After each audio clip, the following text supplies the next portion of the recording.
everybody. My name is Alexa, manager here at the BPM RIA office, stands for Broward, Palm Beach, Miami Real Estate Investors Association.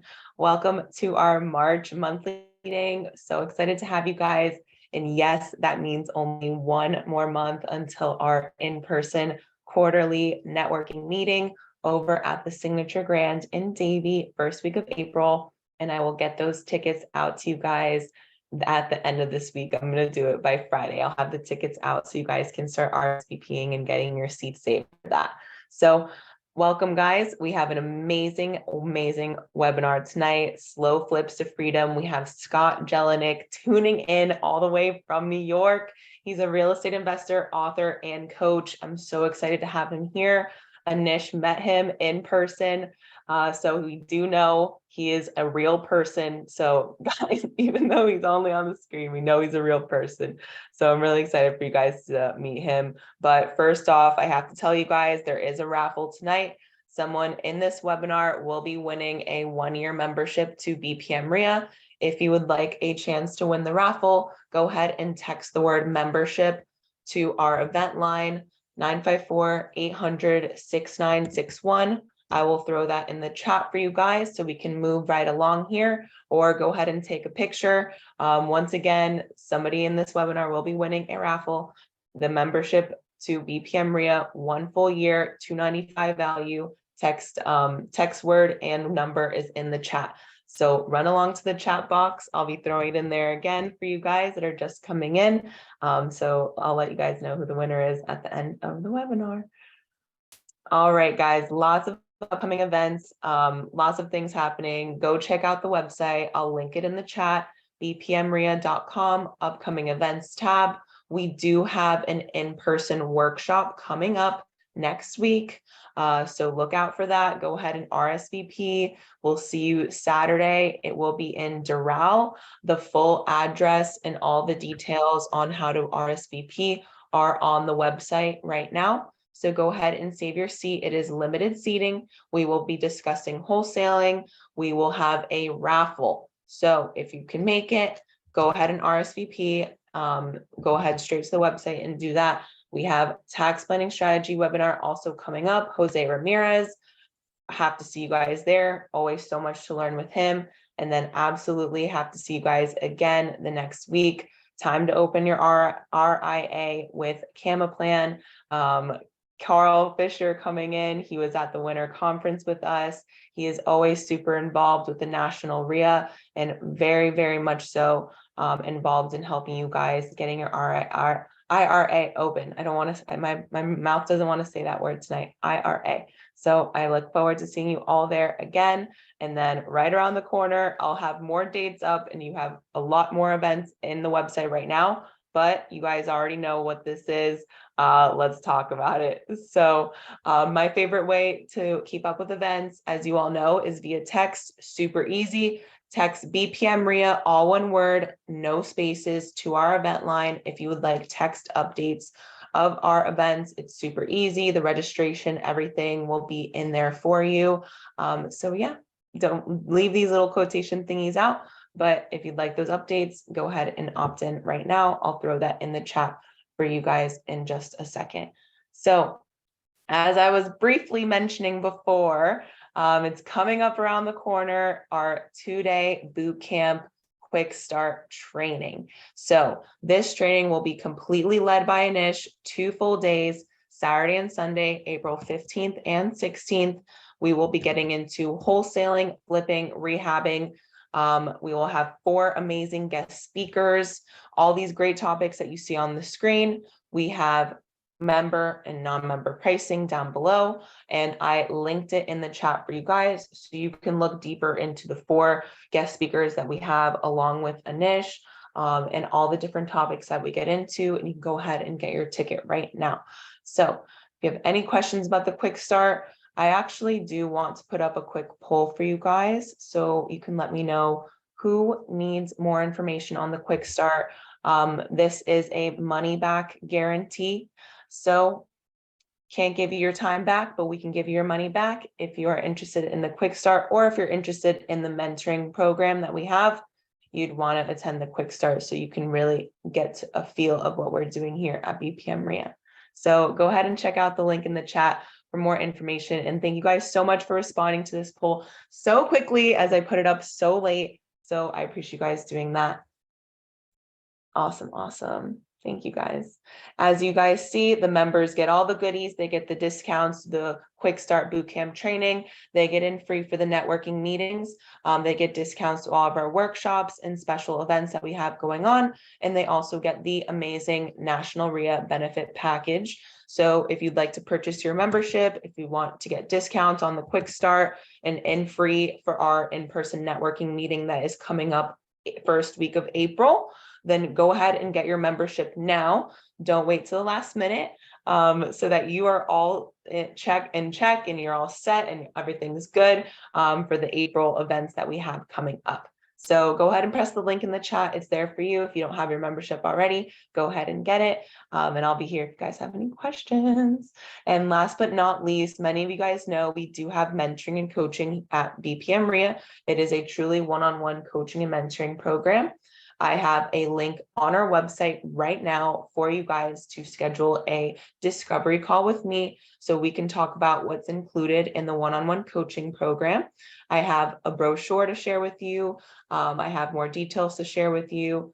If you'd like to book that call, go straight to the website and book it at a time that works for both me and for you. We do put up 100% of the money for our students' deals and split the profit 50-50. So if you'd like any more information about that, I'd be more than happy to help get you that brochure, and I'd be more than happy to help schedule this 1 hour free consultation with a mentor. The link is in the chat. My email is in the chat. My direct line is down here. So I'll be waiting for you guys to reach out to me later this week and we can talk about it. So I always want to take a moment to thank National RIA, thank Anish, our CEO. Thank you, Scott, for being here. Thank you to all of our members that made it out tonight. Thank you guys so much for being here. We're so excited. These webinars wouldn't be anything if you guys weren't here. So we appreciate your participation, your attention. If you guys have any questions, please go ahead and put those questions down below in the Q&A box so we don't miss them in the chat. If Scott wants to get to know you guys a little better, you guys can totally talk to Scott in the chat box. But if you do have questions, we don't want to miss those. So please go ahead and direct those in the Q&A box. Oh, Scott, we're excited to have you. I'm going to just, quiet now and let you rock and roll and tell everybody, how you even got here on the monthly meeting tonight. Because Anish, I know he only, love like cool people. So it was in January, actually, it's not even maybe 6 weeks ago, probably not even 6 weeks ago. It was somewhere in the 20s in January. I met him at an event in Phoenix where I was speaking to a mastermind that he's in, and that's where I first met him. And I was teaching SlowFlips, and when we were done, he was like, "My people are going to love SlowFlips. Would you mind speaking to this group?" And so that's how this came about and how we ended up here. And I'm going to get into it now. So I'll get into teaching everything, but I cannot tell you how much I love SlowFlips. And I want to tell you in advance, some of you guys, and I don't, one of the things I don't like about online is I can't see your faces. So I don't know how old you are. I don't know if some of the stories that I tell, if you even remember these times. I don't know if you're old or young, and I want to tell you, some of you are going to absolutely hate what I'm going to say. I promise you. There are some people that are going to hate it, not because they really hate it, but because it goes against everything that they've been taught to believe is the right way to do things. And some of those things, I'll give you for instances, some of those things are, small spreads on rentals or debt. Everybody loves the Burr method in debt, and I am very much against all of that. I'm into free and clear, and everybody's been ingrained with, all the benefits of having debt, right?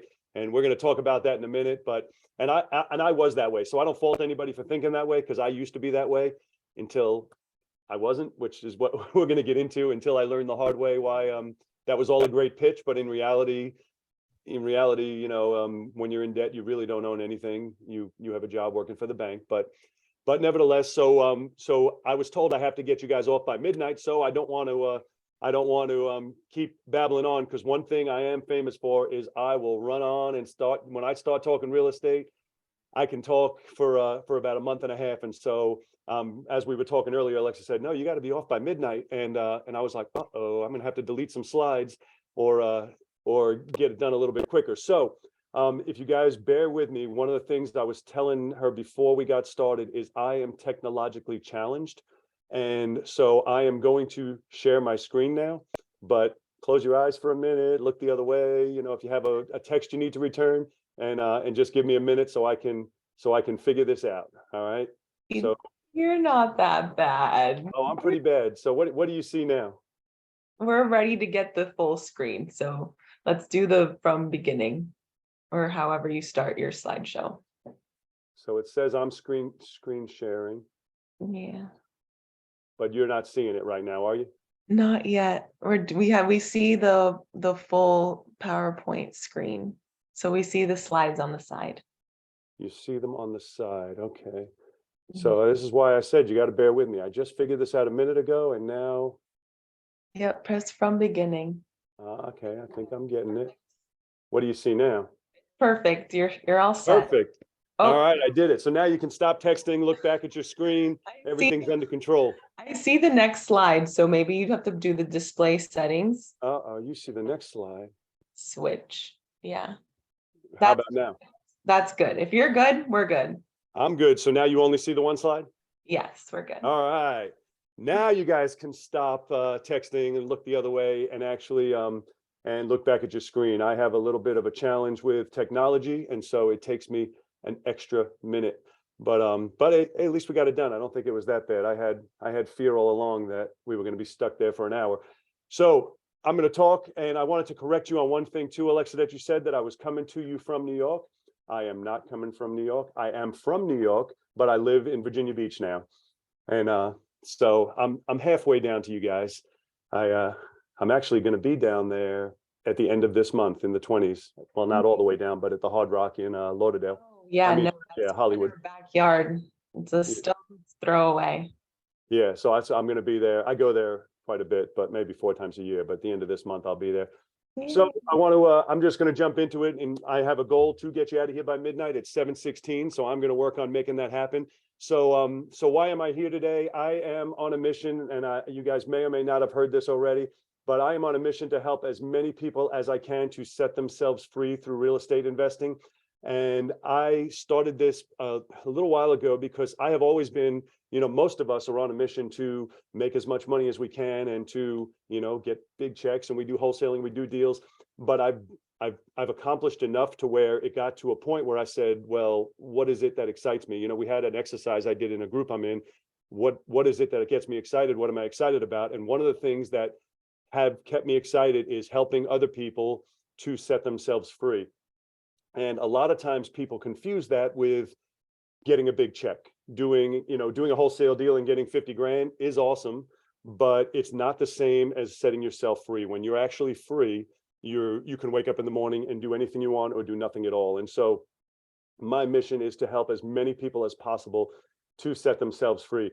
So I want to start off with telling you, if you can't tell by my rate of speech or what Alexa already told you, I'm originally from New York. I grew up on Long Island, and I'm going to tell you a little bit of backstory on myself, but the reason I'm going to tell you this isn't so that you know about me or know my story, but it's so that you understand why I think the way that I think, because some of you are going to think the complete opposite, and that's okay, but I want you to understand why I think the way that I think. So I went to school on Long Island in a town called Seaford. Nobody ever heard of Seaford. And in 11th grade, I sold candy in school. You know, I always had a backpack with me and sold candy. And in 11th grade, I was walking out of class, and my teacher pulled me aside, and she said to me, she said, Scott, why do you even come in? And I remember thinking, I come in to sell my candy. This is what I do, right? And that's what I do. But I had a job after school, and I went home and I thought about it. And that one simple sentence had such an impact. That was my very last day. I dropped out of school in 11th grade. I've never been back. And I started working full time at the place I worked at, which was a deli in the mall in Massapequa, a place called Sunrise Mall, Sunrise Cheese and Deli I worked in. And one day they were having this Army recruiting event, and And the soldiers would come in and I would make them lunch and, we would joke around. And one of the soldiers was joking with me and he says, "Hey, what about you? Why don't you join?" And I kind of laughingly responded. And I was like, "I'd love to. Sorry, I'm only 17 years old." To which he responded, "You only have to be 17 with your parents' permission."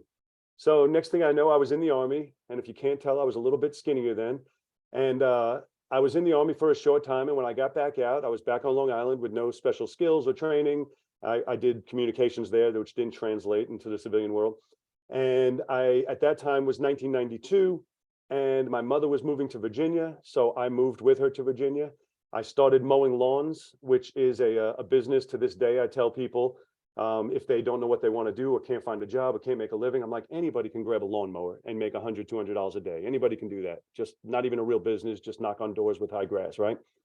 So I'm mowing lawns back then, and my brother got a flyer on his door, which subsequently he called me with. And again, I cannot see your faces to see if anybody's old enough, but if you can read at the very bottom of this flyer, and you may remember if you're old enough, there used to be a thing called non-qualifying assumptions. And they did away with them in 1987 for VA, and I'm sorry, 87 for FHA and 89 for VA. But what it meant, it was kind of like sub 2, but with the bank's blessing. What it meant was anybody can take over your mortgage with no credit check, no job check, no qualification, just a deal with the seller, and the bank would put the mortgage in your name. And so I was renting a townhouse at the time, and I called on this ad because it said non-qualifying assumption. This was actually a flyer stuck in my brother's door. And the agent explained to me it was $5,000 down and $675 a month, $675, right around $675.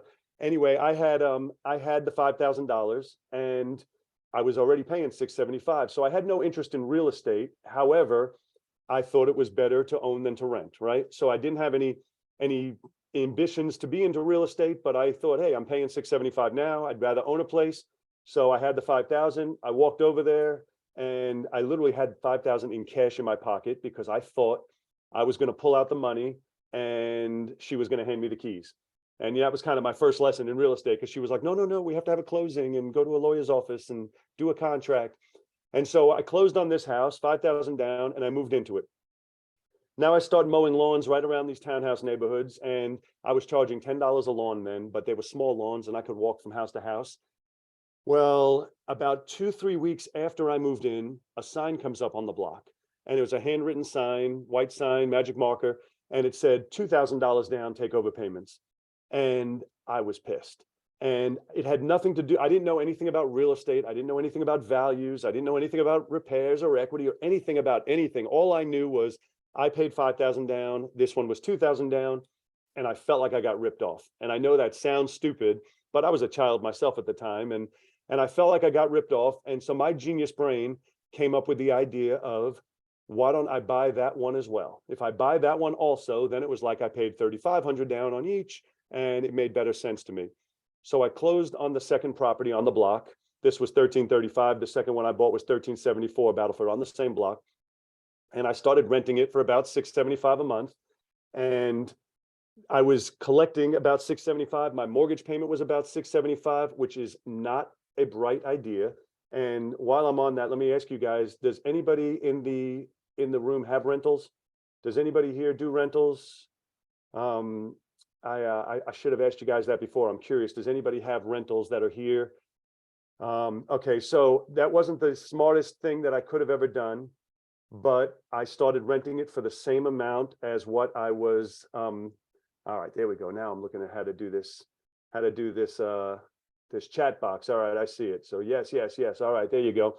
So if you have rentals, you know that wasn't a smart plan, right? I was renting it for the same amount as my mortgage. Seemed like a good idea at the time. It was all based on someday this is all going to be worthwhile, right? Well, that was my first inkling, my first aspirations in real estate. And I always called it my McDonald's plan, although it had nothing to do with McDonald's and I never worked at McDonald's. But I became obsessed with non-qualifying assumptions, which is very similar to what sub-2s are now, right? Except with the bank's blessing. So I became obsessed with them. And my McDonald's plan was, I want to buy $1 million worth of these. Keep in mind, I'm a child at the time. I want to buy $1 million worth of these properties, and then I can go work at McDonald's for 30 years and I'll be a millionaire. And that was my plan. I used to tell everybody, they were like, well, what are you doing? I said, I'm just going to buy $1 million worth and then wait out time. That's it. Wait out time, because most of these had 25 years left, 26 years left. But I'm a child, so I'm like, hey, by the time I'm 45, these are going to be paid off. And so that was my McDonald's plan, and it was going fantastic. So I got to about 20 properties before 2001 came. And again, I can't see your ages because I can't see your faces, but does anybody remember what happened in 2001? What started to happen in 2001? So up until 2001, I had been buying properties for the same price that they bought them for in 87, 86, 88, 89. I started buying in 94, 95, 96, 97, and I was just assuming their mortgage for the same price that they paid for them. Well, in 2001 was the very first time in my existence in real estate where we started to see appreciation. So all of a sudden, all of my houses I bought were all about 65,000. And now all of a sudden, I would call on a for sale sign and they would tell me they want 90,000. And I'm thinking, you're out of your mind, right? 90,000, these are $65,000 houses. Then I'd call on another one and they tell me 100, 85, 105. And I'm like, the world's gone crazy, right? These were all $65,000 houses. Now I started going to all these seminars, real estate investing seminars, reading all these real estate investor books. I'm going to all these local groups like you're in right now. And everyone was teaching about all these different things that you should and shouldn't be doing. Well, according to the world, everything I was doing was wrong, right? I was just buying properties and renting them and waiting out time. So what did I do? I did what everyone taught me to do, right? Which is what they still teach to do, which is kind of why I got into teaching in the first place, because I was like, I can't believe they're still teaching the same thing, which was I pulled out all the equity like everyone told me to do. I refied and I pulled out the cash and I bought more houses. And then they were going up in value and I refied them and I pulled out the cash and I bought more houses. And I got to 84 houses. And this goes all the way up until 2007. So now in 2007, then who remembers 2007 now? I know everybody says it was 2008, but I promise you I was there and it was 2007 when we started. In 2007, everything went to crap. And my 84 houses were suddenly worthless. I mean, it was incredible how fast and how hard the values crashed. And not only crashed, because even now people teach they say, well, who cares about the value? You still cash flowing, you have tenants in there. And yeah, well, guess what? It wasn't just real estate that got crushed. It was the whole economy. I had 35% of my tenants stopped paying overnight. And I had 84 houses and I had 84 mortgages. And I had about $1 million in cash saved at the time, just under. I didn't quite hit $1 million. And I had just under $1 million in cash saved. And I figured, well, I'll weather the storm, right? And so I'm paying the deficit. And it was a lot. I still have a book. Again, I'm not a tech savvy guy, so I did it on pen and paper back then, where every month I wrote down all my properties, how much the rents came in and how much the mortgages were and what I was plus or minus. And for a while prior, I was plus 25,000, plus 28,000, plus 23,000. Instantly, I changed to minus 25,000, minus 26,000, minus 30,000. I'm losing a month until I completely ran out of money. Now, in hindsight, I wish I had stopped earlier if I knew how it was going to end, but I completely ran out of money. Now, can anyone guess what happened when I completely ran out of money? I can't see any faces, so I'm just going to have to trust you. Yeah, and tell us. So when I ran out of money, if you can't guess, no, I never filed bankruptcy, but I did lose houses. I lost about 55 of my houses to foreclosure. And Russell, you were right on. Roger, you were right on. Yep, foreclosure. So I lost about 55 of my houses to foreclosure. And let me tell you, this is hard on anyone, right? But it's especially hard on my business. We stopped foreclosures. That's what we did. We did door knocking, pre-foreclosures. We took over the mortgages sub 2. We did refi. We were the stop foreclosure guys. And now here I am again, in the world's eyes. The world's eyes is you're a huge success. You have 84 houses. What are you complaining about? You're a great success. But I also had 84 mortgages. And so it didn't take long to realize I owned nothing. I didn't own anything. I had a job working for the bank, which is what we're going to get into today. I really had a job working for the bank, although it was a well-paid job when it was good. They can take it away like that. And they did. And so I learned a lot. And one of the big things I learned, most of the people, again, I can't see your faces, but how many people were investing back then? Are you guys old? Are you guys old enough to have been in the business back then? Does anybody remember investing back then? And the reason I ask is because most people, okay, we got a few that were doing it. Most people that were in the business back then went back to their jobs. Like all of my friends, competitors, people that I knew in the industry back then, that everybody was investing during the boom, they went back to their jobs at IBM or wherever they worked back as a school teacher or wherever they were before they got into real estate, they went back. Only I couldn't go back because I had a little problem, which was I was living a very good life and I had no special skills. I couldn't, we used to joke and say, well, I'd have to get a job as like a surgeon or something to be able to maintain my lifestyle. And, they're unlikely to hire me, right? And so I had to figure it out. And one of the things I did figuring it out is I started looking at who was doing well. Most people got crushed. For those of you who were investing back then, you probably know most investors got crushed. And then some of them did really, really well. And so the ones who did really well, I started meeting with and having lunches with and trying to find out what was different. What did you guys do different? And one of the things I found 100%, not half of them, not some of them, 100% of them owned their properties free and clear. And it was shocking to me because everybody teaches, no, it's debt equity. You don't want to own free and clear, leverage, right? The bank and all this stuff. And I was like, well, that's great. But those guys all got crushed. And the guys who were crushing it all owned everything free and clear. And so it stuck with me. And it was one of those things that multiple things over time made an impact on me. I'll tell you another thing that was a major impact. I used to be really into cars, right? I had a Cadillac XLR convertible, which I loved. I paid $105,000 for it, which was a lot back then. And I just loved this car. They only made them for a few years. I had two Escalades that I absolutely loved.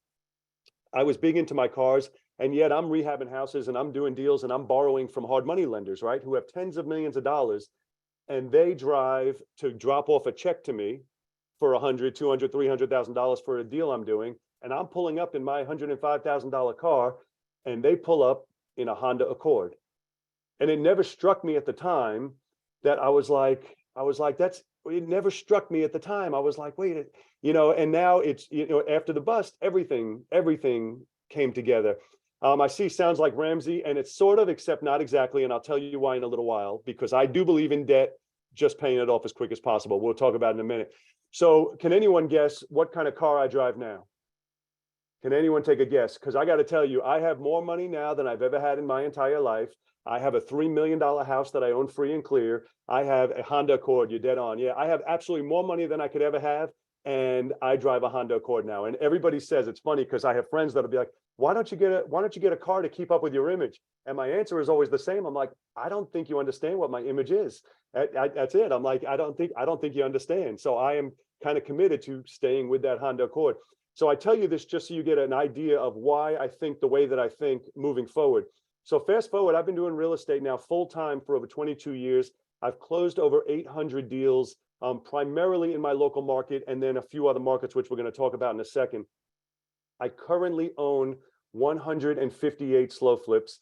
And out of those 158, as of today, I have 78 of them are free and clear. They will all be free and clear within 5 years, which is part of the process that I'm going to share with you in a little while.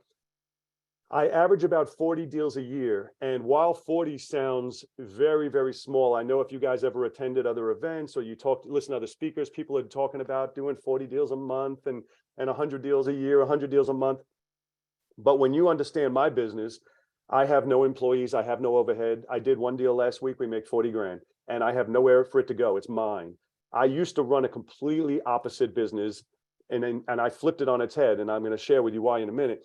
I used to run a business where we did 10 and 15 deals a month, but I made less money than I make now. Because now I do a couple of deals, but it's all me. I get to keep everything. Where I used to be the first 5 deals I did every month was just to pay my overhead. And so when I did 6, 7, and 8, I was profitable. But if I only did 3 one month, now I was chasing it the month after that. And so I do 40 deals a year, and I'm very content with that. I do it almost passively as fun. I enjoy it. And now 12 is the last one. Can anyone take a guess what 12 stands for? Any guesses? Because 12 is actually the reason why I've revamped my entire business, changed absolutely everything that I do. 12 is the number of weeks I spend traveling every year with my family. And I orchestrated, when I redesigned my business, I changed the entire business to be where I wanted to design what I want my life to look like, and then what kind of business can I fit in the time that's left, instead of what we all do, which is what? We try and make as much money as we can. And then if there's any time left, that's when we will have a life, right? And so I purposefully tried to turn that all on its head to say, this is what I want to do when I wake up. This is what I want to do with my weeks, my months, my years. And now what kind of business can I do in the time besides doing that, that can support it all? And that is how we got to where we are now with SlowFlips. And so I wanted to start off with that just to let you know that the reason why I think the way that I think, because I know we have all been brainwashed and ingrained into believing all these debt lies, and they are perpetrated by the banks to keep you enslaved. But we'll talk about that in a minute. So I don't share any of this to impress you by any means. I share this to impress upon you that if I can do this and lose it and turn it around to this unbelievable freedom that we have now, absolutely anybody can do it who commits to it and embraces this idea. Some people are going to love this idea, and some people are going to say, absolutely not, I hate it, there's no way I would do that. And that's your prerogative. And that's why I want to share it with you. So the first thing I wanted to touch on is, what is your number? So when I meet with our people in my program, we spend some time and go over a process of coming up with what you call your freedom number. We're not going to do that today because, again, I have to get you guys out of here by midnight, but I still want you to think about it for a second in your head. I want you to think about what number sets you free. Is it 10,000 a month? Is it 20,000 a month? Is it 25,000 a month? What number sets you free? It doesn't mean you have to stop there, but you do need to know what that number is. And the reason is, I regret that I never knew a number when I was starting, because I had 20 properties before we ever hit the year 2000. And so I didn't have to participate in the boom and risk it all and subsequently lose it all. If I just knew I was going to be content with 20 grand a month, I could have just stayed doing what I was doing. And so I really like you guys to think in your head. A lot of people never take the time to think, is what number would set you free? And I'm talking about just paying for your entire life and anything and everything you want to do. And you're going to be surprised that more often than not, if you don't have bills, it's not that much money. And I'm going to tell you a number statistically average that I've gotten from people I've spoken with. To start breathing, $15,000 a month just came in. So you were really close to what I was about to just say. And so most people, if you don't have bills, on average have come into me at around 10,000 a month, which I always thought was staggeringly low, because in my head, I'm like, 10,000 a month, just your payment on this, your payment, you're going to be over 10,000. But I wasn't factoring in that's if we don't have bills. If we have no house and we had no car payment, we had no house payment, car payment, credit cards. So what are you spending the money on? So I sit with people sometimes when we work through our program, and I'll say, somebody will say to me, oh, I want 50,000 a month, right? Or I want 30,000 a month, or I want 80,000 a month, or whatever the number is. And so then the first thing I say to them is, break it down for me. How are you going to spend that? And generally they get to about $10,000, $15,000. And then they're like, I don't know, that's what I want. And there's nothing the matter with that, but you have to be clear on how much of your life you're willing to trade away for money that you don't even have a place for. You didn't need it. It's not spoken for. It's not even anywhere involved in your future vision or your freedom. Does that make sense to everybody? So I'm really big on purposefully creating our life, not just falling into it, right? Because that's what people do. We all, you know what, I'll tell you, you're going to laugh at me, and I can't see your faces to know if you're laughing, but one of the things that people will answer that they want when they're coming up with what it is that they want, you're going to laugh at the answer, is more what? More everything. Why? Just because. What do you want? More. But I'm making 100,000 a month. Well, I want more. I'm making well, more. And I always joke and say that I have something, and mind you, we do really well, but I have something that most people will never have, and which is why I try to teach it. I have something that most people will never have, and that is enough. I have enough. And which is why I teach now. I have enough. I don't need, now, mind you, I still work. I still go to work. I still go on appointments. I still buy houses. I bought 2 new SlowFlips last week. I'm still working. I'm still buying more, but I don't have to. I don't have any more need. And I have enough, because we draw out what we want our life to look like, and then we put a number next to it. And once we pass that number, we're just playing now. We're just playing. It's completely different than risking, say you really only needed 20 grand to be free, but you set your brain at 100,000, which was where my brain was back before the bust. And you risk now all this time that you're going from 20 to 100. Meanwhile, there's nothing more you needed that 20 wouldn't have bought you. The one thing you don't get back though is your time, is your life, is your kids going to all your ball games and going, you know, and enjoying, you know, your life, because like that, it'll be gone and you can get everything else, but you're not going to get any more time back. So I just want to, we're not going to go into the process now, even though I'm rambling on as I do, but I want you to think about that number, what you think. And I know a few of you put them in 30 grand, 15 grand, 20 grand, but I want you to have that in your head, because we're going to come back to it today on how you can achieve it and get to that number in 5 to 7 years. Now, I know 5 to 7 years is not as glamorous as somebody that might be pitching you on wholesaling, and I wholesale, I love wholesaling, mind you, that's saying, oh, you can do this next month. You can, but the problem is with that is you have to keep doing it every month. With this slow flips, we do it the one time, and then once we achieve it, we have it every month. You can still continue wholesaling and doing everything else as well. So if I'm talking too fast for you, I'm sorry. I am committed to getting you guys out of here, my midnight, so I am working as fast as I can. So the great rental myth.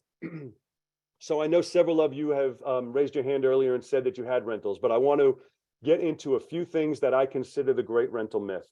So number one is the leverage part. So the great rental myth, and if you've read any real estate books or attended any seminars, which I am 1,000% sure you guys have because you're in this group, most people will tell you, if you have $100,000, and I'm just making up numbers here, if you have $100,000, you can buy one house for $100,000 cash, or you can buy 10 houses with $10,000 down each, and now you have 10 houses that you owe $90,000 each on.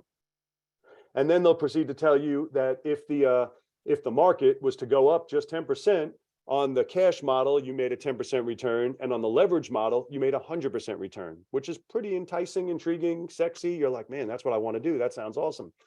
What they don't talk about ever is if the market was to go down 10%. If the market goes down 10% with your cash model, you still have $90,000 house. You spend 100, you lost 10.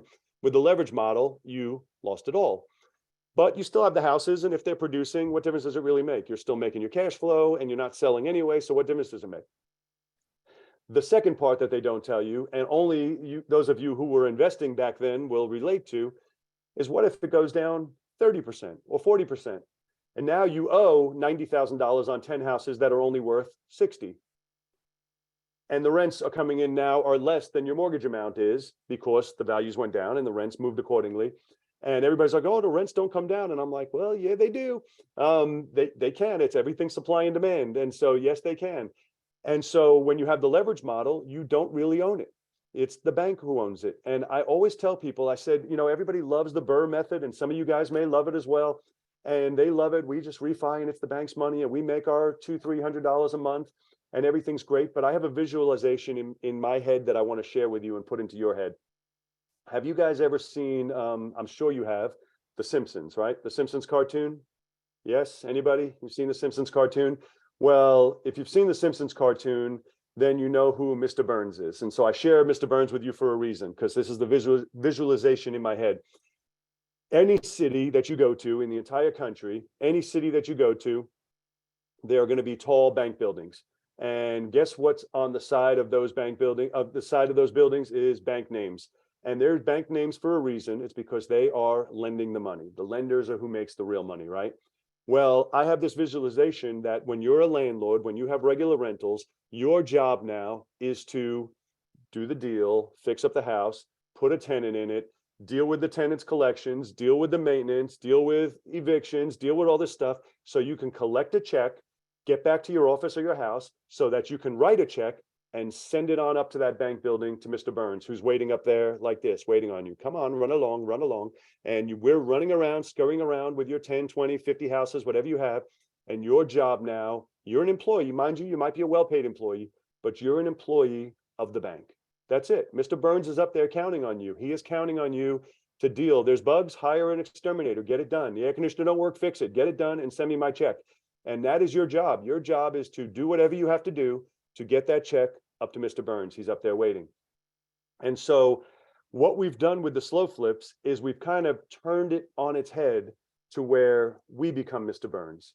And so that is kind of exactly what we did on this whole process with SlowFlips, is we changed the entire thing so where we become Mr. Burns, and it's no longer we're sending it to him, right? Does that make sense to everybody? So my screen went off over here, it changed, and I see Anicia, but are you guys still able to see me? Yes? Yes, I Oh, can okay. see I you. don't know why my box disappeared, and I was just making sure you guys can still see me. All Yes. right, so I'm going to get into what is a slow flip. So slow flips are something that I could not love anymore. But with that said, I want to let you know that some of you guys are going to hate it. And it happens every time, any room I go to, somebody is going to absolutely hate it. They're going to be like, no, it's the worst thing. No, you can't because of this, this, and this. And they're going to tell you all the reasons why you hate it.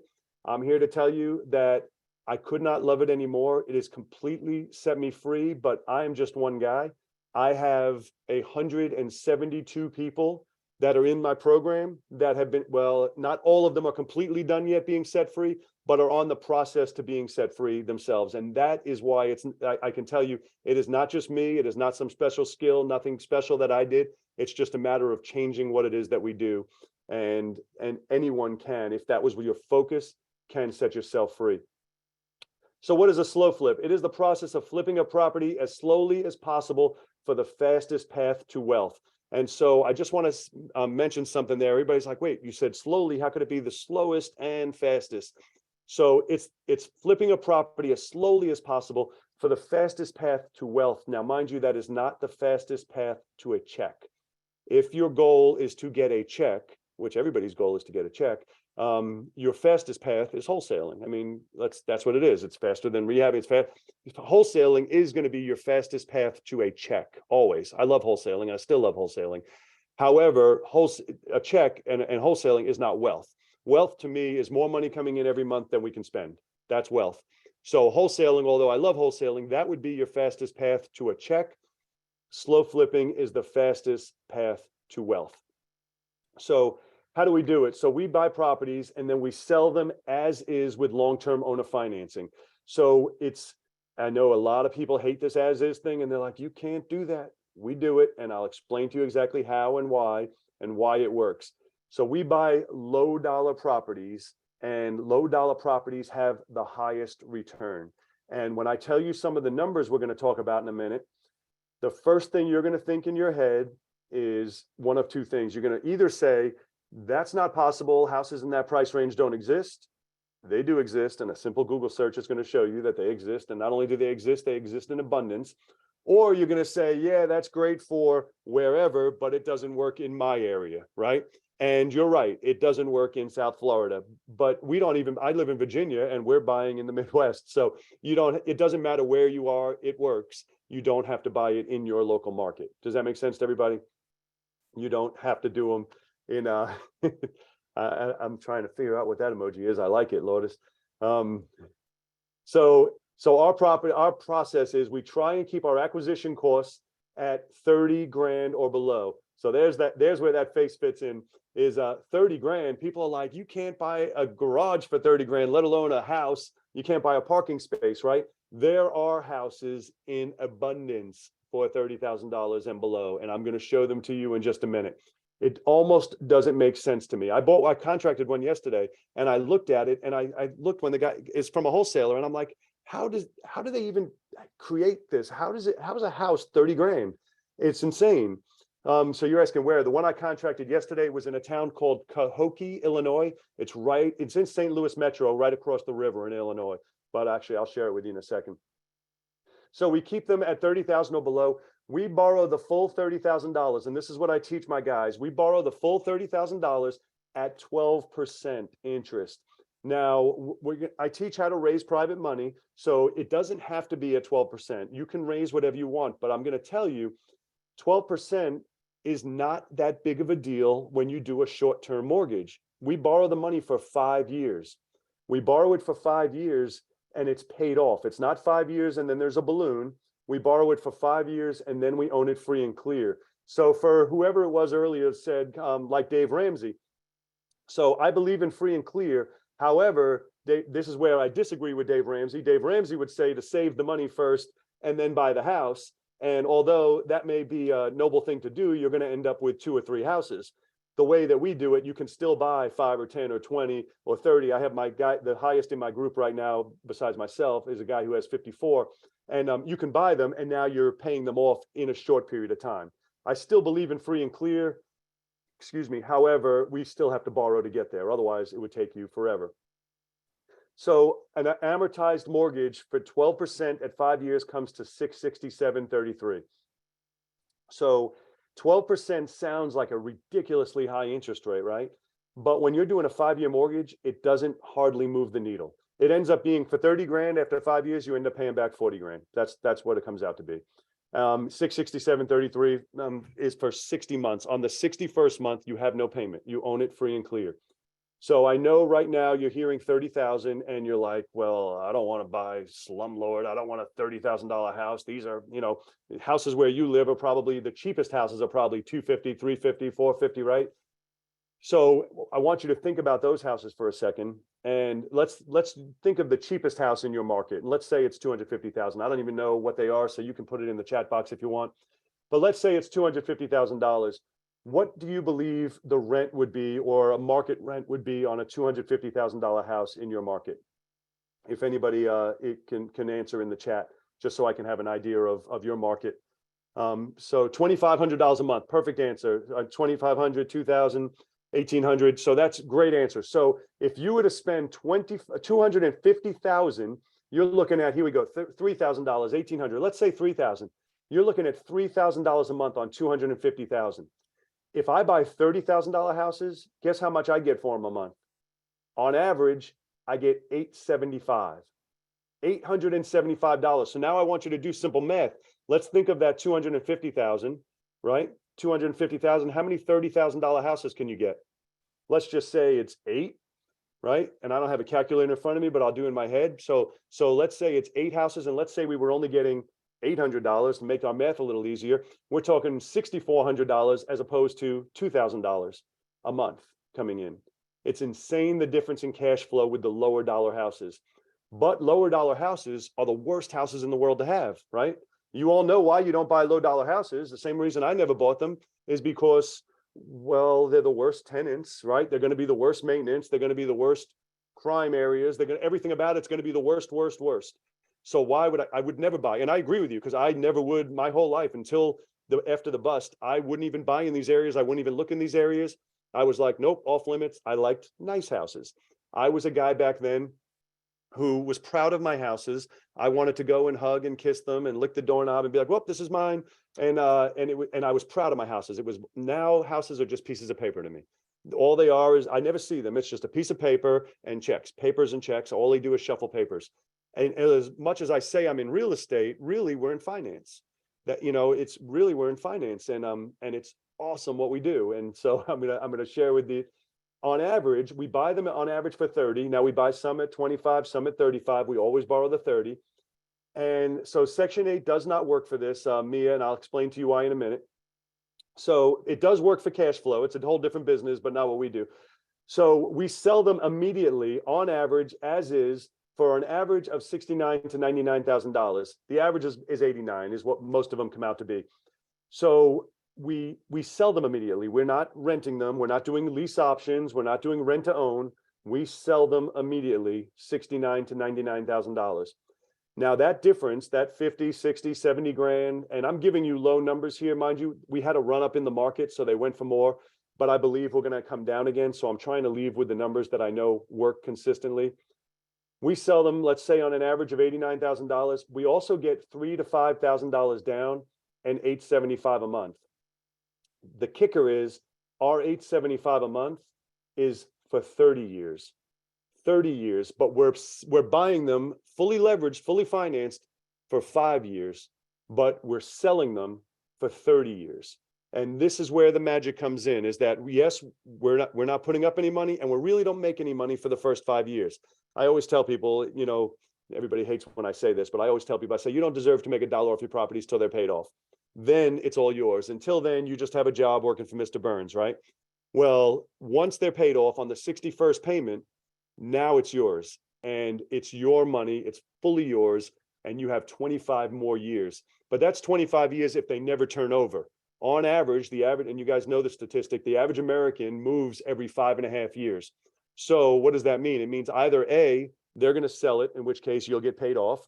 B, they're going to just hand you back the keys and you'll let them out and you'll find a new person and start that 30-year clock over again. New down payment, higher monthly, higher purchase price. Or they can keep it as a rental. They have ownership, so they can keep it as a rental if they wanted to themselves. But on average, the average American moves every 5.5 years. So $875 for 360 months comes out to, on your little $30,000 house, comes out to $315,000. I'm sorry, I was trying to read. I started doing that with land. Yes. $315,000 over the course of 30 years for your little house that you actually have nothing invested in, because your private lender funds the entire thing. And your lender's happy, he's making a 12% return. Everybody wins in this situation. Your buyer's happy, they get a deal with financing. We're going to talk about the buyer in a second as well. For those of you who have never seen an amortization schedule, it's, I used to, before I was on the receiving side of an amortization schedule, I used to always joke and just say it's evil genius. It's evil. Whoever created an amortization schedule, I'm like, it's evil genius, because you can see when you pay $30, you pay $875 and $30 of it goes to principal, right? But now fast forward 10 years down the line, 10 years, you pay $875, you started at $89,000, 10 years later, 120 payments in, you still owe $81,000. And keep in mind, this is not me doing something, I'm not doing something shady or something wrong or doing anything different than the banks do. We operate exactly like a bank. If you have a mortgage on your house that you live in right now, this is the way the amortization schedule works, the exact same way. You send in your $2,000, your $1,800, your $3,000, whatever it is. Then you look at your statement next month, you sent in $3,000 and they gave you $250 off the principal and the rest was interest and escrows, right? That's the way it works. We didn't invent this. We're just doing exactly what the banks do. The entire business is more or less exactly what the banks do, but with a kicker. The kicker is that we, rather than just lend, we create equity. We create equity and then we get interest on the equity that we created, which is the genius of it. So on average, with using the low numbers, on average, we make about $500 per month per property. Once you have them done, $500 per month per property, which doesn't, the real number right now is over 1,000, but I'm trying to give you low numbers because I want it to be real no matter the market conditions. So I can tell you about all the numbers we're doing right now, but I don't want it to be where 6 months from now, if we have a market shift, you're like, Scott said, I can get 1,000. And so I want it to be real that even good market or bad market, 500 per month is what will be expected. But now's where the kicker is. I want you to remember your number. Does everybody remember what your number was? 12 grand, 15 grand, right? Whatever number you came up with before when we were thinking about your future vision and how your 30 grand, all right, how you can live your ideal life, how you can live your future vision. Well, you basically can take that number, Tyra, 20 grand, 40 grand. You can take that number and divide it by 500. That's it. So if you want 40 grand a month, that means you need 80 of these. My number one guy now that's why I want your numbers to be realistic, because my number one guy has been with me 2 years and he has, I think, 54 or 55 now, and that's over 2 years. So it takes time. That's why I tell people it's going to take 5 to 7 years to set yourself free if you're fully hardcore on it. And also, the more realistic of number you have, that's why I want you to actually put it on paper, not just come up with a number out of thin air. I want you to actually put it on paper as to, okay, let's assume I'm making 40 a month and I have no bills. What am I spending the 40 on?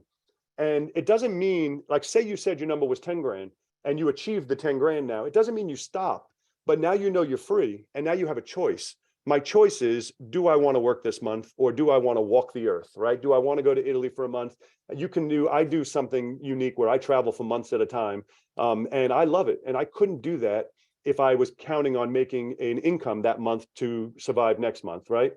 So I want you to make sure that whatever number you came up with, it's a number that you actually need, not just a number you came up with in your head because it sounds like an awesome number, right? Otherwise, we'll all say, I want 100,000 a month. And you can get any number. It's just how much of your life are you going to trade away to get a number? One of the things I'm constantly telling people now, because we're all drowning in opportunity, right? And I have so many times people are presenting other stuff to me. Oh, buy this into this apartment complex, invest in this, invest in that. And I give them an answer that they hate, which is, I said, so what am I going to do? So I'm going to take risk, or I'm going to do work so I can make more money that I'm not going to spend. And when you word it that way, it shuts them up. Because I'm like, so really, so I don't care how great of an opportunity is. So now I have this new work I have to go do so I can make all this extra money that I'm not going to spend. And once you word it that way, it ends the conversation of somebody trying to pitch you onto something. And you can only think that way and you can only word it that way once you're truly free, which is why I want you to put a realistic number on there, not just some number that you think would sound awesome, but I want you to really think about, okay, well, if this covered my house, my cars, my bills and everything, and I can travel and do this and whatever I want, how much would it actually cost? It's not, once you put it on paper, I promise you, it's not going to be as much as you think. All right. So how do we automate this? So we automate it in some unique ways that you may laugh at, but everything I do and everything I teach has been done through trial and error. I have learned everything the hard way, which is why I like to share it with you now so that you don't have to. Okay. Does that make sense?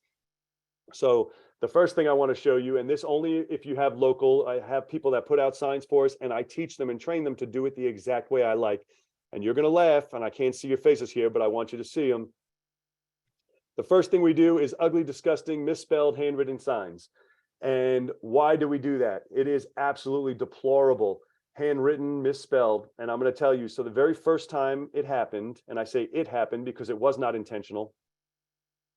The first time it happened, I never would write a sign because my handwriting is deplorable, right? So I would never write a sign. Well, one time I went to a house, the guy said he moved out and I was in the area. So I went to the house and there was keys there.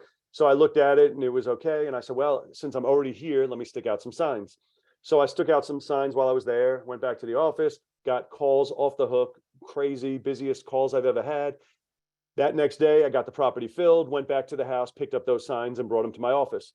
A couple weeks later, a guy who worked for me at the time came into my office and he's standing at my desk and looking behind me and he says, what's a CHEP house? And I said, excuse me? And he says, CHEP, what's a CHEP house? And I said, oh man, I was embarrassed. And I know how to spell. I was embarrassed. It was just an accident. I was writing fast and I wrote CHEP house instead of cheap house, right? And I was embarrassed. I probably was bright red thinking about it. And then it dawned on me that I said, I wonder if that's why the phone ran off the hook like that. And so I started testing. I started testing our nice signs and our crappy signs. And to tell you it's 10 to 1 would be an understatement. The crappy signs will ring 10 to 1 or more over nice looking signs. And in talking with people, I came to clear conclusion and found out why. So our buyers, and we're going to talk about it in a minute, so I'm ahead of myself, but our buyers are cash people. They typically don't have good credit, or they have good credit, but they don't have jobs on the books. They are not qualifying, right? So when they see a nice sign, what's the first thing they think? They're going to charge me a $50 application fee and I'm going to end up getting declined anyway. So they don't bother calling. When they see a sign that looks like this deplorable mess, they are thinking, that's a guy I can work with. Hurry up and call him. Call him right now. Hurry up, call him now. And it's crazy how the phone will ring crazy, crazy, crazy for the worst signs that you are going to be so embarrassed. Even when you write them, you're going to be like, I don't want anyone to know that's mine. Well, trust me, it doesn't matter. This is what's going to get you the results you're looking for. We use a software called mydealfactory.com. That's a CRM. You guys probably have one already. You don't have to use My Deal Factory. You probably have, there's 50 different versions. I like My Deal Factory because it does automated follow-up. But what I like about it for SlowFlips is that we get a different phone number for each property, and then we tag that property. So each sign for a specific property will have that specific house's information on it, so we don't actually deal with them. So let me tell you, and I'm gonna kind of say it quick because I know I'm gonna be running late overtime. I hope you guys don't have anywhere you got to be. So I leave a different message on every single one of my houses, right? And so we never put signs in front of the house. We put them around the neighborhood. And then, we'll have our guy put them there if it's an out-of-state sign. And these signs will say, the house you are calling about is located at 123 Main Street. It's a 3-bedroom, 1-bath. It's in poor condition. It needs paint, carpet, kitchen cabinets, or whatever it may be. We are selling it with owner financing with no credit check, with only $5,000 down and $875 a month. Drive by 123 Main Street and feel free to walk around the house and look in the windows. And if this looks like the house for you, then call me and then I give them a Google Voice number. So I don't want to talk to anybody unless they've actually walked around the house. For those of you that have rentals, you know that you may have people call off an ad or a sign or whatever, and tell you, oh yeah, come meet me, I want to see it, I'm interested. And the second they pull up, they're like, oh no, there's no way I would live here. And now they wasted all your time. You drove out there, you met with them, and they're not even interested in being there. Once they see the area, the neighborhood or whatever, they have no interest. I want them to know everything. And I tell them the worst of the house. Don't hide anything. I want them to know everything it needs. I always tell people, I said, they're going to find out anyway. So why are you trying to make it like it's nice? They're going to find out once they're in there. So you might as well just tell them everything it needs. So I'm going to tell you my showing system now. And again, I know you guys are going to hate it. And people are going to say, you can't do that. You can't do that. You're going to get ripped off. I've been doing it for a long time. I am yet to be ripped off. However, that is not to say I may not get ripped off tomorrow. And if I do, I'm okay with it. I have saved hundreds, if not thousands of hours doing this. And so I'm okay with it. If something happens, it was well worth the time that I saved. So the first thing I do when you get a house is put it on a lockbox, or if you're in another market, you'll have whoever you get out there to put it on a lockbox for you, same guy who's doing the signs. You make sure that they have already been driven by the property and walked around it. I won't even talk to them unless they've done that. Then I tell them to give me, they'll say, oh, well, when can I come see you? When's a good time? I always say, hey, anytime's good for me. Just give me a call an hour in advance. If I can't meet you, my next door neighbor has a key and they'll open up the door for you. No problem. Anytime's fine. When they do call, they'll call the next day or 2 days, whenever they're ready to go. And I'll say the same thing. They'll say, okay, well, I'm getting ready to leave now. Is it a good time? Can you meet me in an hour? And I'll say, yes, no problem. If I can't make it though, my neighbor has a key. Just give me a call when you get there, and no problem with the timing. Once they arrive, I say, I'm not going to be able to make it, and the neighbor just stepped out, but because you're already here, I'm just going to go ahead and give you the code and let yourself in. I walk them through opening up the lockbox, and my code is 2008. And guess what? That has been my same code since 2008. So I tell them, I say, put the code down to 2008. There's a little black tab on the left, push the tab down, open box will fall forward, take the key out, open the door, put the key back in the box, spin the dial, and take as long as you need, and call me when you're leaving. So when they leave, they either ask me questions or they don't like it or whatever, or they say, it's great, what's the next step? And then I'll tell them to text me all your information so I can have the paperwork ready. If it's a local one, come into my office. If not, give me all your information and I'll prepare the paperwork and I send it to them through DocuSign. And that's it. I never meet them. I never see them. I never do anything. It's all done completely with me sitting. And, if you saw my house now, I sit out back I sit out back by the water. I drink coffee. I have a little beach in my yard. I drink coffee out there and I handle all my business without ever getting up out of the chair. I do it right from there. And so it's amazing. So what about the condition? So you guys are thinking right now, $30,000. Well, this has to be a rough house you're talking about, right? You can't get a decent house for $30,000. And you're right. Now we do get some decent ones, and I'm going to show you in a minute. We do get some decent ones, but for the most part, these houses are going to be, they're not deplorable, but they are going to need some work. So this is a very important thing if you guys are taking notes or if you're writing anything down, a very important sentence to remember. It's not really a sentence. It's just 2 words, is you're lucky. So whenever someone asks me about the condition, if they were to say, well, what about all that trash? Are you going to clean that up? And I will say, no, and you're lucky we didn't do it yet, because once we do, it's not going to be 5,000 down. It'll probably be 10,000 down. And I know you can get it done for a lot less than that. Or are you going to paint this? No, and you're lucky we didn't do it yet, because my guy's probably going to charge like 10 grand, but I'm sure you can get it done for less than that. Anything that we spend is going to be passed on to them, right? So I make sure they know you're lucky we didn't do it, so that you don't have to pay 12,000 down. You can still move in for just 5. And as soon as you tell it that to them that way, they revert to, no, my kids will take care of that. No, my husband's brother is a contractor. He'll take care of that. I'm good. And I make sure to word it that way. Yeah, we can do it. And if I do it, it's being added on to your down payment. So they're like, no, don't do anything. So we have done them exactly as is. So this was a house I had on 36th Street in Newport News, Virginia, that, and this was not my first buyer in there. So I had a tenant buyer in there who apparently never moved in and was just using the house to run some kind of newspaper scam. I don't know what they were doing. I guess they were getting paid to deliver papers. They never actually delivered. I don't really know, but the house was literally filled up, multiple feet high with newspapers. Now I thought, when I went there, I was a little bit distressed when I saw it, and I thought I was going to actually have to clean this one. I remember saying, I said, I don't know how we're going to have to clean this one. I don't know how we're getting away with this. And so while I was there, like I always do, I stuck some signs out around the neighborhood, and I ended up having 2 people, not 1, 2 people fighting to who was going to get it, which was amazing to me. And in this condition, the way you're seeing it, in this condition. And we have a very strict policy, and we're going to talk about in a minute. First come, first serve. We do everything first come, first serve. First person to put the cash in my hand. We ended up having a second property that we got the second person into, which in my opinion was even nicer. But they were both fighting to be in this property, mostly because it was where their family was. Their family was nearby, and they knew what they can do with it and renovated it. And this is where they wanted to be. So I'm going to show you a real short video here, and I'm not sure if you're going to be able to hear the sound. Sometimes on Zoom, the sound goes over and sometimes it doesn't, but it sounds not that important. I'll narrate you through it, but I want to tell you about it first.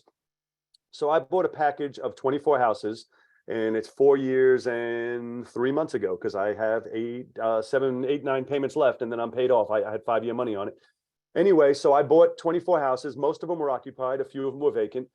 And then I went away, and I was in the Bahamas, and I had a guy that I said, hey, go out and take pictures and video and start marketing these houses.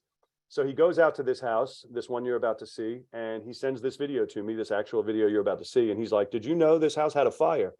And I'm like, oh, they got me, and I knew the guy who I bought from. So I wasn't expecting that he would have done this. And I said, no, I didn't know it had a fire. And he's like, yeah, that one, it's completely fire damaged in there. And I was mad for a couple minutes, and then I said, you know what? I bought 24 houses. They cost me $21,000 each. I got a smoking deal on them. The smoking deal on them. Anyway, so I came to terms in my head, and I said, you know what? If I throw this house away, if I just throw it away, donate it to a church, whatever, then so it cost me $22,000 a house. I still got a great deal, right? But like I always do, I said, hey, well, while you're there, while I was in the Bahamas still, I said, while we're here, figure it out. Just put up signs, and we'll see if we can find anybody interested. So he did it low price. We did it. This one, I believe we did for $2,000 down. We only did it for $55,000 and $525 a month. And lo and behold, he got a contractor who bought it, renovated it, and resold it. And we ended up getting paid off on it. But I'm going to show you this video so you can get an idea. This was the worst one, so you can get an idea of what it looked like. And it went in this condition, which was shocking to me. So I'm trying to press play, and it's not playing. I don't know why. I told you I'm technologically challenged. Oh, there it goes. I'm out here today, 1423 24th Street, Newport News, Virginia. Is the sound carrying through or no? Oh, now we have a 3-bedroom, 1.5 bath home for sale with owner financing. I'm going to show you a quick walkthrough. This is the worst of the worst. As you see, this home had some fire damage to it, nothing to hide. We have what's left of a ceiling fan there, recliner. Like I said, this is your living room right here. It's nice red painted walls. Some paint will need to be redone. This was 1 bedroom downstairs, 2 bedrooms upstairs, a half bath downstairs, a full bath upstairs. So this is the bedroom downstairs. Like I said, it's going to need a lot of work. This is a contractor special. So as you see, this is the room where it's a lot of damage too. So in the name of time, I'm gonna cut it off, but you can get the gist of this, right? This is a burned up house. This is about the worst of the worst, and even in that condition, it worked. And I always tell people that I say, they're like, well, but that one, some guys in my group, they'll send me a house and they're like, yeah, but your fire one. I said, whoa, the fire one worked, but I would never have bought that. If I looked at it, there's 0 chance I would have bought that house, right? So I want to make sure to clarify that with you, is that is not what we buy. I'm just showing you that so that even in a horrible worst case scenario, it still worked, right? So this one I'm going to show you now is what we buy. This is what a typical buy for us looks like. Not sure if you can hear this or not.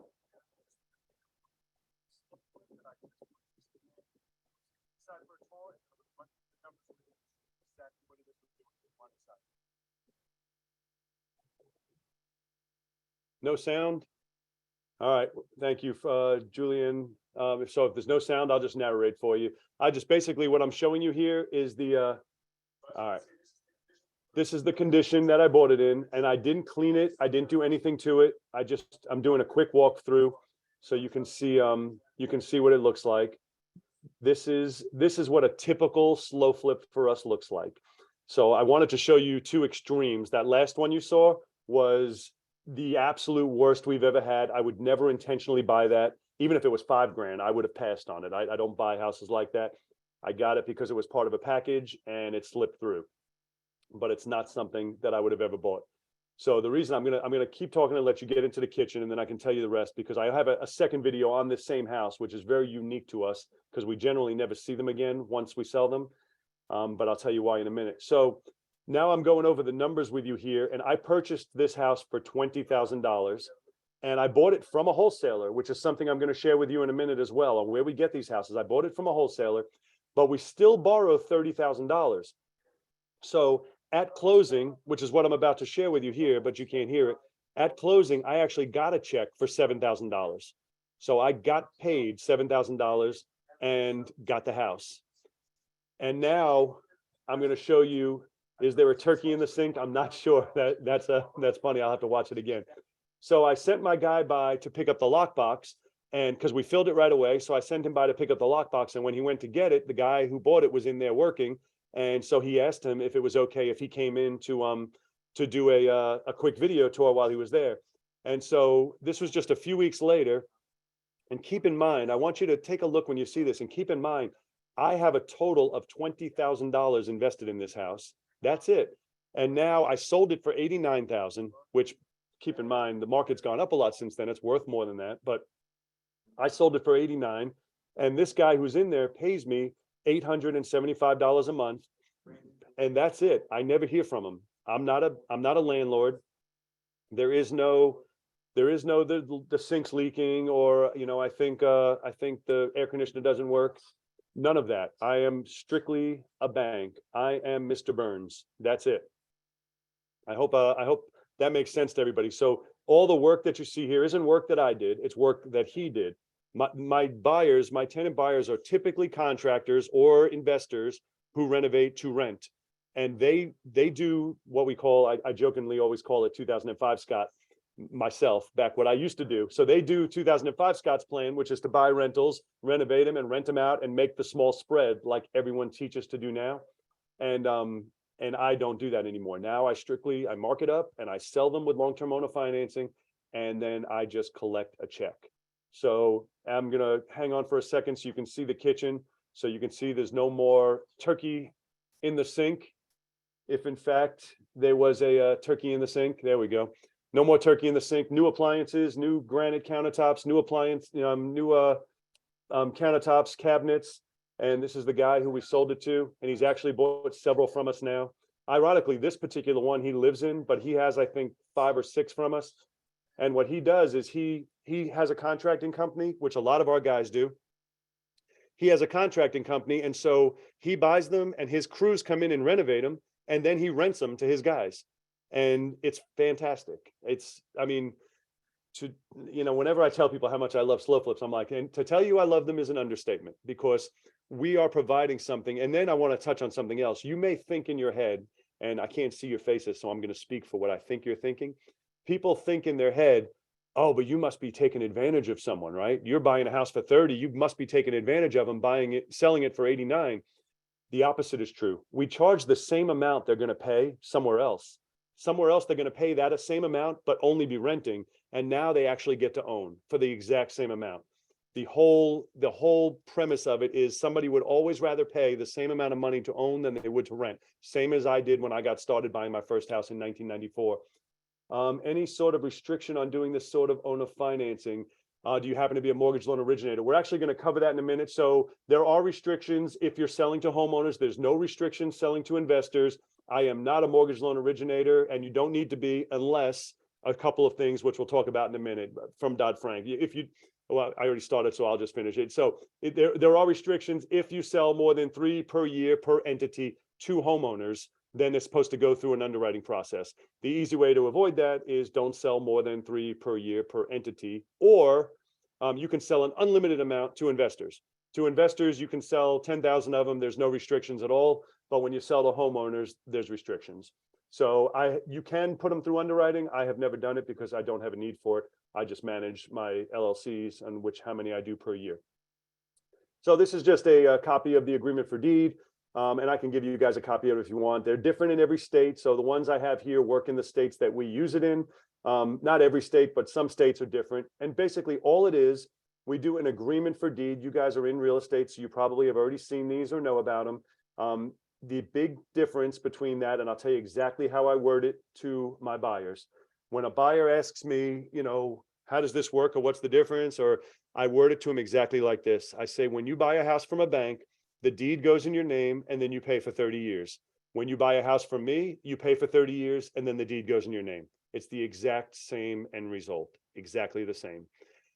So this next sheet here is called a compliance sheet. And basically all it is I put the important stuff that people would get amnesia sometimes, you know, a year later, 5 years later, they say, oh, you didn't tell me I had to do something. And so I learned the hard way, as I learn everything. So now I have them initial next to a couple bullet points, which are the important things, so that a year or two or three, they don't say, oh, you know, you didn't tell me about that. So somebody just asked me, it went up there, do you have to record a letter of interest in court? So it depends on your state that you're in. So the states that we operate in, we do not have to record anything except in Illinois. In Illinois, we have to record there. In Missouri, we don't have to record. In Virginia, we don't have to record. In Indiana, you don't have to record.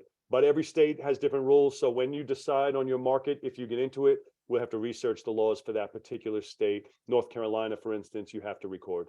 So every state's different, but easiest way is we just comply. Whatever we have to do, we comply with. So some other technology we use, you guys may have heard of it. We use Pay Near Me or Aptex.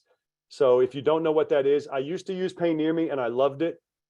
What Pay Near Me was, is it gave all of my buyers a barcode on their phone, and then they can bring their phone into any 7-Eleven and pay cash. 7-Eleven would scan their phone, then they would pay cash to the clerk at 7-Eleven, and then they would get an emailed receipt, and I would get an email saying that that 123 Main Street just paid $875, and then the money would automatically get deposited to my account.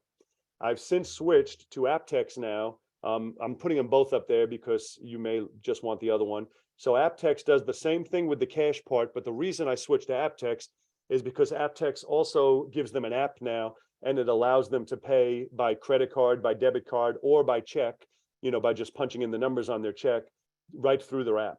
And so, or they can pay in cash at 7-Eleven. So I switched to Aptex because it gives them more choices, but that's going to be completely up to you. The reason is most of our buyers are cash people, which is why they needed the owner financing in the first place, right? So I want to touch on something, paying off rentals. You guys have probably been ingrained in your brains that paying off rentals is a horrible, horrible idea. You never want to do it. It's debt equity, you know, and all these things. So I want to touch on a couple different answers. If you were to ask your attorney, should I pay off my rentals, right? Are there any attorneys here? I'll tell you what most attorneys will tell you is no, you don't want to pay off your rentals. Why? Because you're going to be a lawyer. You're going to be a magnet for lawsuits, right? That's what they say. You're going to be a magnet. If they see you on it free and clear, people are going to want to sue you. They're not wrong. That's no reason to be paying out all the money in interest. There are still ways to protect it. You can do equity stripping. You can still have liens against the property from other entities you own. There's a dozen different ways. We're not going to get into them tonight, but there's still ways to lien up your property without having to be paying interest and having a mortgage on your property. If you were to ask a CPA, you know, hey, my tax man, do you think I should pay off my properties? He's going to, my CPA is on board with me, but most CPAs will be, no, you don't want to do that. Why? You're going to lose your biggest tax deduction. And they're not wrong. However, you got to remember, a CPA's job is to save you money in taxes. By paying off your house, you're going to pay more money in taxes. But what they don't discuss is you're going to get to keep more money. That's the only number that should matter. You get to keep more money. I never understood people wanting to pay out stuff to save money in taxes. I'm like, so you're going to pay out $1 to save 30 cents.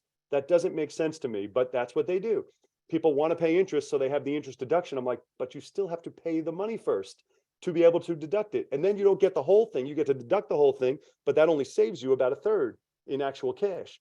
It makes no sense to me. So your accountant's going to say that more often than not, but your accountant's job is just to save you money in taxes, not to make you more money. The next one you can consult would be your calculator. And your calculator only knows facts, only knows numbers. And your calculator, if you ask, should you pay them off or not, or do the leverage model?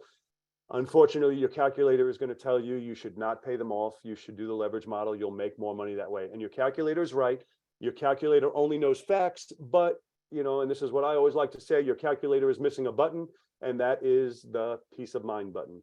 There is definitive peace of mind when your houses are free and clear. when you're leveraged, and I know people going through it right now, the market is still good right now. I don't know how it is in Florida. The markets that I'm in are still good right now, but everyone can feel it. Like we're on the cusp, we're on the tipping point. In some areas, it's already tipped.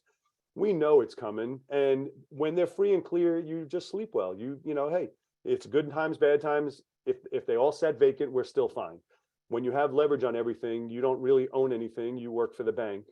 So here's just a couple, so you can see, these are what our houses look like: 25,000, 20,000, 21,000. This one was actually 15,000. And I have a story with this one, but I'm not going to tell you because we are going to be tight on time. This one I bought right off the MLS for $30,000.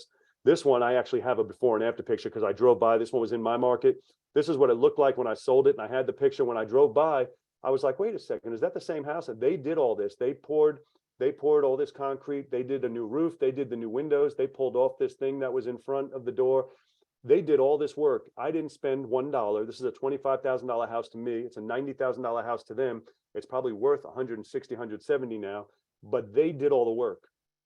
And I cannot stress that enough. There's work. Sometimes I'll drive in a neighborhood and I visit in St. Louis. I'm out there at least twice a year and I'll drive through neighborhoods and I almost get a tear in my eye when I'm like, look at all this construction going on my houses. You know, I call them my houses, but really they're just pieces of paper to me. They're their houses. And all this work is happening. And I'm seeing carpet being brought in and I'm seeing people painting and roofs going on. And I'm not doing any of it. It's not my expense. It's not my house. I'm just doing the paper. And I hope that makes sense to you. So where do we get these deals from? So, you know, I'm trying, and I know I'm talking slow. It's almost 8:30 already. I'm sorry. I'll get you guys out by midnight. So where do we find them from? So these slow flips exist in what I call real estate purgatory. And what I mean by that is they are unwanted. They typically are unwanted houses. Landlords, as we talked about earlier, why would a landlord want these houses? They are the worst tenants. They're going to be the worst repairs. They're going to be the worst maintenance. They're going to be the worst headaches. Why would any landlord want them? I wouldn't. Everyone says, oh, there's higher cash flow in the low end properties. Higher cash flow, yeah, but it's going to be the biggest headache of your life. I would never do it, excuse me, in those areas as a landlord. And most landlords won't. Some do, but most don't. What about rehabbers? Well, rehabbers don't want to do them because there's not a whole lot of retail sales out there. There's not a lot of retail value. When you look at the comps, you can clearly see it's all distressed sales. There's not a lot of retail sales. So they sit in real estate purgatory because nobody wants them. Landlords don't want them, rehabbers don't want them, yet wholesalers get them because we do marketing, so we get them. So our number one source is other investors. We get them mostly from wholesalers. Sometimes we can pick them up on other avenues, but the number one source is from other wholesalers and other investors who got them through their marketing and then can't get rid of them. And so we wait them out and we get a great price on them. Craigslist, Facebook Marketplace, you know, we scour them every day. I have one guy in my group that every deal he's gotten from Facebook Marketplace. He's on it. That's all he does. He doesn't do any marketing. Everything is Facebook Marketplace. And some of it, you know, I'm also a wholesaler, so I do marketing. And typically, and I'm going to mention this because you guys might be wholesalers as well, people will ask me, well, how do I know if I should wholesale it or keep it as a slow flip? My answer is very simple. If I can wholesale it, I wholesale it. If I can take it, you get a $10,000, $20,000 check right now, I take it. That's it. Simple as that. The ones we keep as slow flips are typically ones we can't wholesale because there is no retail market there or there is no landlord market there. So if I can wholesale it, I wholesale it. Wholesaling groups on Facebook is a fantastic place to find these, especially remotely, because you can pick the market you want to be in and remotely join those groups from wherever. I'm in all like the St. Louis groups. And so all day I'm seeing the other investors in those markets that are listing the properties that they get. The MLS. So when I teach wholesaling, I call the MLS the misleading lead service, right? We do not buy off the MLS. MLS is not for us. However, with slow flips, you can find deals on the MLS because, again, they're in purgatory. They just sit there. So the MLS is not off the question for slow flips. It is absolutely off the question for wholesaling. You guys probably know that. Not always, though. It goes through cycles. But for the last 10 years, it's been out of the question for wholesaling. But for slow flips, the MLS still works right now today. There was a deal we just did this past week that came off the MLS. So we've had ups and downs with slow flips, but I believe a boom is absolutely coming right now. I regret, so we had a big boom in the past, right when I started, and I regret that I was still learning it and inventing it back in 2011 and 12, and I wasn't I wasn't crazy enough to go all in. I was buying them, but I wish I had bought hundreds more because they were readily available. And I was afraid at the time and I didn't have it perfected. I believe we're going to be going through another boom coming for slow flips. And I am excited about it. And if it in fact does happen this time, I will be buying in way more bulk than I bought in the past. So a couple other things I want to mention about converting existing rentals. So there's two sides to a slow flip. There's the buy side and the sell side. And on the buy side is where we try and buy them and pay them off in 5 years. However, there's also the sell side. The sell side can be done with any property. You can do it with a $300,000 house. You can do it with your existing properties. You can do it with your existing rentals. You can do it with sub twos. You can buy a sub two that you owe $250,000 on and still sell it as a slow flip. So I want to make sure I clarify that with you. There's two sides to the slow flip. There's the buying them and paying them off, and then there's the selling them with long-term owner financing. And I do both. I do absolutely both. I buy and I sell. I buy them, I try and buy with the 5-year payoff, but then I also buy, sometimes I'm on a buy call appointment. I'll buy a sub two for 150 grand and then I'll sell it at 299 with owner financing, just as is, don't do anything. So there's two sides to that program. A couple unconventional things, commercial buildings. I did a Masonic temple and I killed it on it. And for the sake of time, I'm not even going to tell you about it, but I paid 195,000 for it. I got back all the money by breaking off lots. Again, I'm not going to get into the whole thing with it, and then sold the building for $499, and I get $5,000 a month on that property I had no money invested in. So it's there's all kinds of unconventional slow flips you can do. Don't think you can only buy those cheap properties and do them just that one way. How to fill slow flips, I already went into that, so we're not going to do that again. But testing new markets, so I do want to touch on that. Testing new markets. If you are thinking about, okay, well, I'm looking at this town in Indiana and the prices look good and the rents look good, but how do I know there's a demand there? How do I know people will pay this much? We do what's called ghost ads. And you guys have probably already heard of ghost ads, but what we do with it is, especially with the internet, we're able to be anywhere, right, in the country. And so we'll pick whatever city we're looking in and we'll find a house like the one that we're looking at, not the one, in a different market. And we'll post an ad for that house in the market we're looking in with the terms we're looking for, 89,000, 3,000 down, 875 a month, whatever it may be, needs work, needs all this and that, handyman special. And then we just gauge the response. We're not pretending, we're not doing anything. All we're doing is monitoring how many people are interested, because that lets us know if it's a viable market at a viable price, if there are people in that area who are looking. And I'm just going to give you a quick, for instance, like Detroit. Detroit is really low. You go to Detroit and you can run an ad and get no response. So even though there's some great deals, I'm like, well, I don't want them because there's nobody to fill them. There's no response there. And then another area I'll tell you is Macon, Georgia, for instance. There's some great deals in Macon, Georgia, but their rents are so low. They're like $400 a month. And I've run ghost ads and I was shocked with the responses, not just from one or two people, but everybody is like, that property should be 375 or 420. I'm like, man, houses go for 400 a month. They do in Macon, Georgia. And that's how I learned through these ghost ads.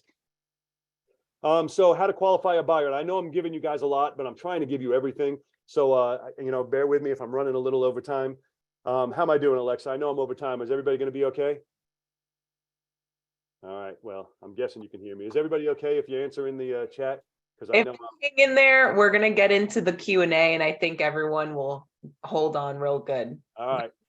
So how to qualify the buyer, I'll tell you short and sweet. We do it on a first come, first serve basis. I do no credit checks. I do no job checks. I do it first come, first serve. I know people hate that as well. They're like, oh no, my heart, you have to do that. You can't do it first come, first serve. Yes, we do. And I'll explain to you why. We do it first come, first serve for a lot of reasons. But one of the big reasons is I don't ever want to be accused of discrimination. And there is a lot of people, and you guys are in the business, so you probably know, but you may not. A lot of people are under the impression that you can run an ad for a property and then take the most qualified person, right? It sounds like you should be allowed to do that. And whoever comes in who's most qualified, they're the ones who get the house. What most people don't understand is that's illegal. You, by law, are supposed to make a minimum qualified criteria, and then you're supposed to accept the first person that hits your minimum qualified criteria. And most people don't do that. Most people do the opposite. You got 10 people, you find the most qualified one, and that's the one you take, which is illegal. And most people don't know, but it is. And I'm very adverse to doing anything with the government. And so the way I avoid any risk of anybody ever saying I discriminated is it's first come, first serve. First person to put the money in my hand is the one who gets the house. That's it. There is no secondary qualifications. The next tip I just want to give you is the word asking.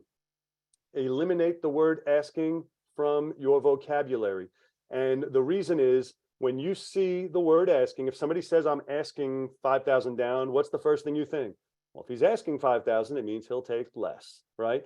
So not just with houses, but if you're selling a car or whatever, I see everybody saying, well, I'm asking 8 grand. I'm like, so just say what you're taking. You know, if you're asking 8 grand, there's no way I'm offering 8 grand. If you're selling it for 8 grand, it's a different story. So be careful, just eliminate that word. It's going to make you an extra tens, if not hundreds of thousands of dollars over the course of your career. Just eliminate the word asking. We're not asking a price, we're selling it for a price. Justifying value. How can you sell a house for $89,000 that you just bought for 30? How could you sell a house for 89,000 that there's one on the block right now for sale on the market for 45,000? How could you do that? How is that possible? When I'm going to explain to you exactly how I explain it to them. I'm sitting with a buyer and the buyer says, well, how come yours is 89 and the other one on the block looks just like it and it's selling for 45? And my answer is, I would buy that one then. And then they inevitably say, yeah, but that one you got to pay cash for. And I said, well, then I would buy mine. And I never lie, I never cheat, I never hide anything. I tell them the way it is. This is available. So if they say, well, how'd you come up with 89,000? I answer this way. I say anything is worth whatever someone's willing to pay for it. Somebody is going to pay 89,000 for it this week, and therefore it's worth 89,000. And usually if there's a woman there, I'll look at her handbag and I'll say, if you buy that handbag at Walmart, it might be $25. And if you buy it at Louis Vuitton, it might be $7,000. Is it worth $7,000? I say, well, it is, because people are willing to pay $7,000 for it. That's what creates value. Someone's going to pay 89,000 for this house. It doesn't have to be you. And that's exactly the way I word it. I don't try and pretend that there's some secret appraisal or some new value. It's owner financed value. And that's the way it is. We sell the financing, the house comes with it. That's it. What we are selling, our real product, is the financing. The house comes with it. They buy our houses because that's the house they can buy, not because it's the best value or the best deal. It's because it's the one that they're able to buy. Remember, our buyers are our adversaries. Are not our adversaries. They are our clients. We help them to make more money. And most of our clients are investors, and we go out of our way to help and assist them to make more money. A lot of our guys make a lot of money off of us, but we make a lot of money as well. And so I always tell people, don't ever count the money in another man's pocket, period. Let them make money. The more money they make, the more money you're going to make. Everybody wants to make some more money together. Insurance. So I insure my properties at cash value. We're not going to get into a whole thing on it, but I just want to let you know that cash value is significantly cheaper. However, it doesn't replace the property. If you were to have a fire and the house burned down, the cash value will give you back the money that you bought it for or owed, whatever dollar amount you decide, but it won't give you the 180 grand it would cost to rebuild it. So it's a risk part on your, but it also is significantly cheaper. And I never make claims. Even when I have a fire, I never make claims. We'll talk about that another day. A couple things I do that really help you out, and I want to tell you this so you can start in advance. Reviews are essentially important. Every time you do a deal, I get reviews.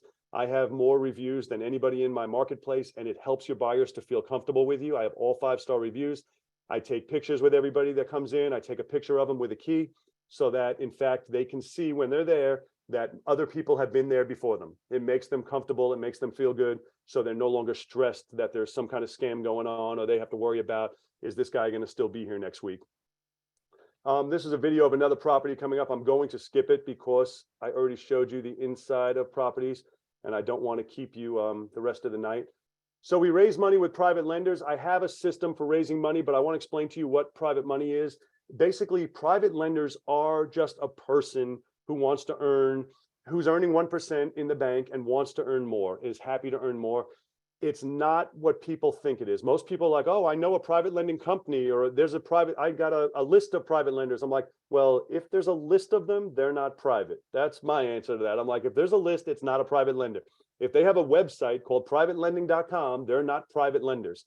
That's a marketing tactic. But to me, a private lender is a guy that I cultivated from, has nothing to do with real estate, is not a lender. And I cultivated him to be my lender, private to me. He's only my lender.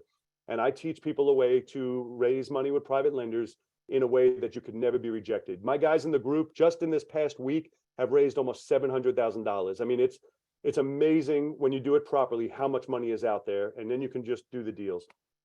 Some of the benefits of private money: longer terms, lower rates. You create it. You create the terms, you create the rates, and it can be used for rentals or slow flips, unlike what you would get if you were using hard money. Hard money, you generally have 6 months. Private money, we can use it for longer term, lower rates, and use it for rentals or slow flips. So if you didn't absolutely hate the idea of slow flips, you can do this one day, or you can decide this can be day one. The decision is yours. It's something that you decide. I get hyper excited about slow flips. I know not everybody does the same, but I love them because I have seen it change lives, and I've seen what it does for people and completely turns it around. So I want to touch on something real quick about a program that we have. So I always say, you know, where do we go from here? If you're confident, I don't hold back. So as you can tell by what I already gave you, I don't hold back, and I don't say half things so you have not enough information to do it. I give everything.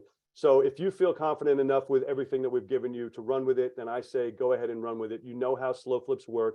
A couple words of caution: as with most things, their success is found in the details. That's the way it is with just about everything. You know that. Just because you know how to play a game doesn't mean you walk on in the World Series. Slow flips are no different. What I've shared with you so far is going to be the process for increasing your cash flow and setting yourself free. I've been doing this since 1994. Started perfecting the slow flip in 2011. Years of work, and it was absolutely worth it. I love slow flips. Can't stress that enough. Learning slow flips is what allowed me to no longer be a deal-to-deal investor. If you are a wholesaler, and don't get me wrong, I don't put down wholesaling. I still wholesale. I love wholesaling. I just love the way we can go into someone's living room and in a week it's $40,000, and we're like, you feel like you're a genius. But I still love it. I love the act, and I love the act of wholesaling, but it's not freedom. We still have to go out and work, and we do deals, and I love it, and I'll still do it because I love it. But it's you're still a deal-to-deal investor. Slow flips is a life of true freedom. My son, I don't know if I told you this, he's 13 now. He's going to be 14 next week. He's already has 30 of them. He has 30 slow flips already, which he only has a year and a half left till his start coming free and clear. Studied and learned through trial and error. I have spent tons of money on education. Lawyers, I spend a lot because I'm big on making sure everything is properly done. The paperwork's proper. In every state we go in, we need new lawyers to research everything to make sure it's perfect for that state. You know, it's an interesting world out there. The bottom line is you can't skip that process. If you want to become a lawyer, obviously you have to go to law school. If you want to make money doing slow flips, you have to learn to pick the right market, evaluate deals, make offers, secure funding, and most importantly, collect your payments. Then how all the systems and processes work. You need a team to do the legwork, heavy lifting for you, especially if you're going to be doing it remotely. Where you're going to go if you need help looking at a deal or evaluating to see it. Learning curve can take a long time. It took me, that's why I said I wish I bought a lot more in 2011, but I was scared because I had to go through the learning curve first. I don't know what your confidence level is right now. If you even are interested in slow flips, if you love the idea, or if you're like, oh my God, Scott is crazy, I would never do this. If you're at 40, 50, 60%, what would your confidence level be if we were able to walk you through the process, hold your hand step by step, system by system, hold your hand through the whole process? Would that increase your confidence level to 90, 100% range? And what if we can shorten that learning curve from being 7-10 years to just a few weeks and get it done where you know what you're doing and have people with you? Today, I have an opportunity for just a few of you. We spoke about it earlier with Anish, where we're doing this just for a handful of people. And this is only if it's something that resonates with you. If it doesn't, some people this does not resonate with, and if it doesn't, that's okay. But if it's something it resonates with you, this is what I want to tell you about. I'm going to do something completely. When you hear what I'm going to do at the end, you're going to be like, oh, well, now I understand why this guy's crazy. So we're going to go start to finish from absolutely every step, setting up your entire business so it's exactly like my business. So by the time we're done, you're going to have a system in place that manages your freedom for you effortlessly. So is this program for you? It is for you, whether you're a beginner or experienced, if you're looking to set yourself free. Sometimes that's not on people's goal list. Sometimes people's goals are different. You know, for me, it used to be completely different. I'm all about freedom now. It wasn't always that way. Sometimes people are, no, I want to make $10 billion, and they have different strategies and different goals in their head. But if your goal is freedom, which is my whole business model is focused around freedom. If your goal is freedom, then this could be for you. If you're interested in learning a new strategy for passive income and long-term wealth and consistent cash flow without typical landlord headaches. Maybe you've tried conventional rentals and it's not working for you. Now, some people I know do well with rentals, but a lot of times it's a wave. They do well for a while and then they have turnover and all the money they made goes back. Maybe you just want to build passive income and you're tired of spending so much money on maintenance and repairs. This is a surefire way to set yourself free. We can reach that number that you had in your head in 5 to 7 years. So if that's you, then this is specifically for you. So in other words, I'm going to teach you to do this step by step, module by module, step by step, set yourself free with a complete slow flip business that is exactly like the one I have. So I don't believe in courses alone. Now I have taken, to say 100 courses would probably be an understatement in my life. And courses are fantastic, but I don't believe that just seeing videos or reading is enough to actually go out and do anything, which is why I created the Freedom Accelerator program the way I did. So it has the course and has all my information, not just on slow flips. It also has all my wholesaling. It has all my everything, but it's also a community of everybody else who's in the group that they're constantly working together and talking together and going through things, as well as coaching. We do it once a week. Today was actually the day this morning. Once a week, we go online. It's me, and we go online and we go over everybody's deals, everybody's questions. We research whatever everybody has going on. And so it really is beneficial to do it that way. If it was just a course, then I'm like, I always tell people, I say, if it's just a course, just buy a book, read a book, YouTube. You don't need to buy another course. This is different. This is course, community, and coaching. We go through the entire process. So if you can say yes to these things, if you'd like to just have your PO box filled with checks on the first of every month, if you want to live the debt-free lifestyle, and again, not everybody does. And I'm not mad at you if you don't. Not everybody wants the debt-free lifestyle, because a lot of us are ingrained in our heads about all the benefits of debt. And I was too. So that's why I never put anybody down who thinks that way, because I was too until I wasn't. Would you just like your time to be your own? I feel like I've been extremely blessed to have been able to attend every game with my son, every event, everything, because of the fact that I'm free. And I know a lot of people, even my son's friends, where we pick up his friends and take them to everything because their parents are always working. And that's not abnormal. That's the way it goes. Then the Freedom Accelerator program is for you. You've heard me talk about my student success. It proves the strategy works really well. By now, I'm sure it's abundantly clear that joining the Freedom Accelerator program and doing slow flips is going to be one of the best decisions that you have ever made. But when you hear what I'm going to tell you at the end, then it'll be clear to you. If you're ready to start buying slow flips and start the journey toward freedom, here's how to get started. By the time you've completed this program, you should have a fully functioning slow flipping business making you money without all the stress you've been dealing with prior. Believe me, I know the stress. I've been doing this for a long time. You should be getting plenty of buying opportunities as well as private funding to close deals fast. I actually teach, well, we're going to talk about it in a second, but I actually teach you exactly how to get the private money. It works wonders, and that's the key to everything. The key to the whole business is the whole reason slow flips exist is because the sellers need cash and the buyers need financing. And so we just step in the middle. We just step in the middle. We give the sellers cash and then we provide the financing. We just step in the middle and collect the checks. Or if you maybe got some deals and you don't think you're ready or it's too many for you, I'm happy to buy them from you as well. I bought a lot from people in our group already. And so if you can wholesale them directly to me or other people in the group. It happens every single day. So how much does the program cost? The retail value of the program, what it's on my website for right now, scottjelnick.com, is $4,997. If it sounds expensive, the short answer is yes, it is. It is expensive. But if you keep doing what you've always done, you'll have the exact same that you've always had. But I got something extremely unique for you. I'm going to share with you in a second. Working a 50-hour-a-week job is not getting you to freedom. We all know work just gets in the way of making money. I'm not sure if you guys can still see me because my camera's off, but that's the title of my book, Work Just Gets in the Way of Making Money. And so I thought it was appropriate putting in there. If you did just one slow flip a month, not a lofty goal, one slow flip a month, in 5 years, you would be at $30,000 a month positive cash flow. And that's just doing one a month. So would $4,997 be worth it? Yes, of course it is. You should be able to do at least one a month, but what if you only did one a year? If you only did one a year, would it be worth it? That would still be $30,000 a year in passive income if you only did one per year. The fact that you guys are still here means you actually do like it, are serious about slow flips and the success of your business. So we're going to do something extremely unique that I'm excited to tell you about, because it is extremely, extremely unique.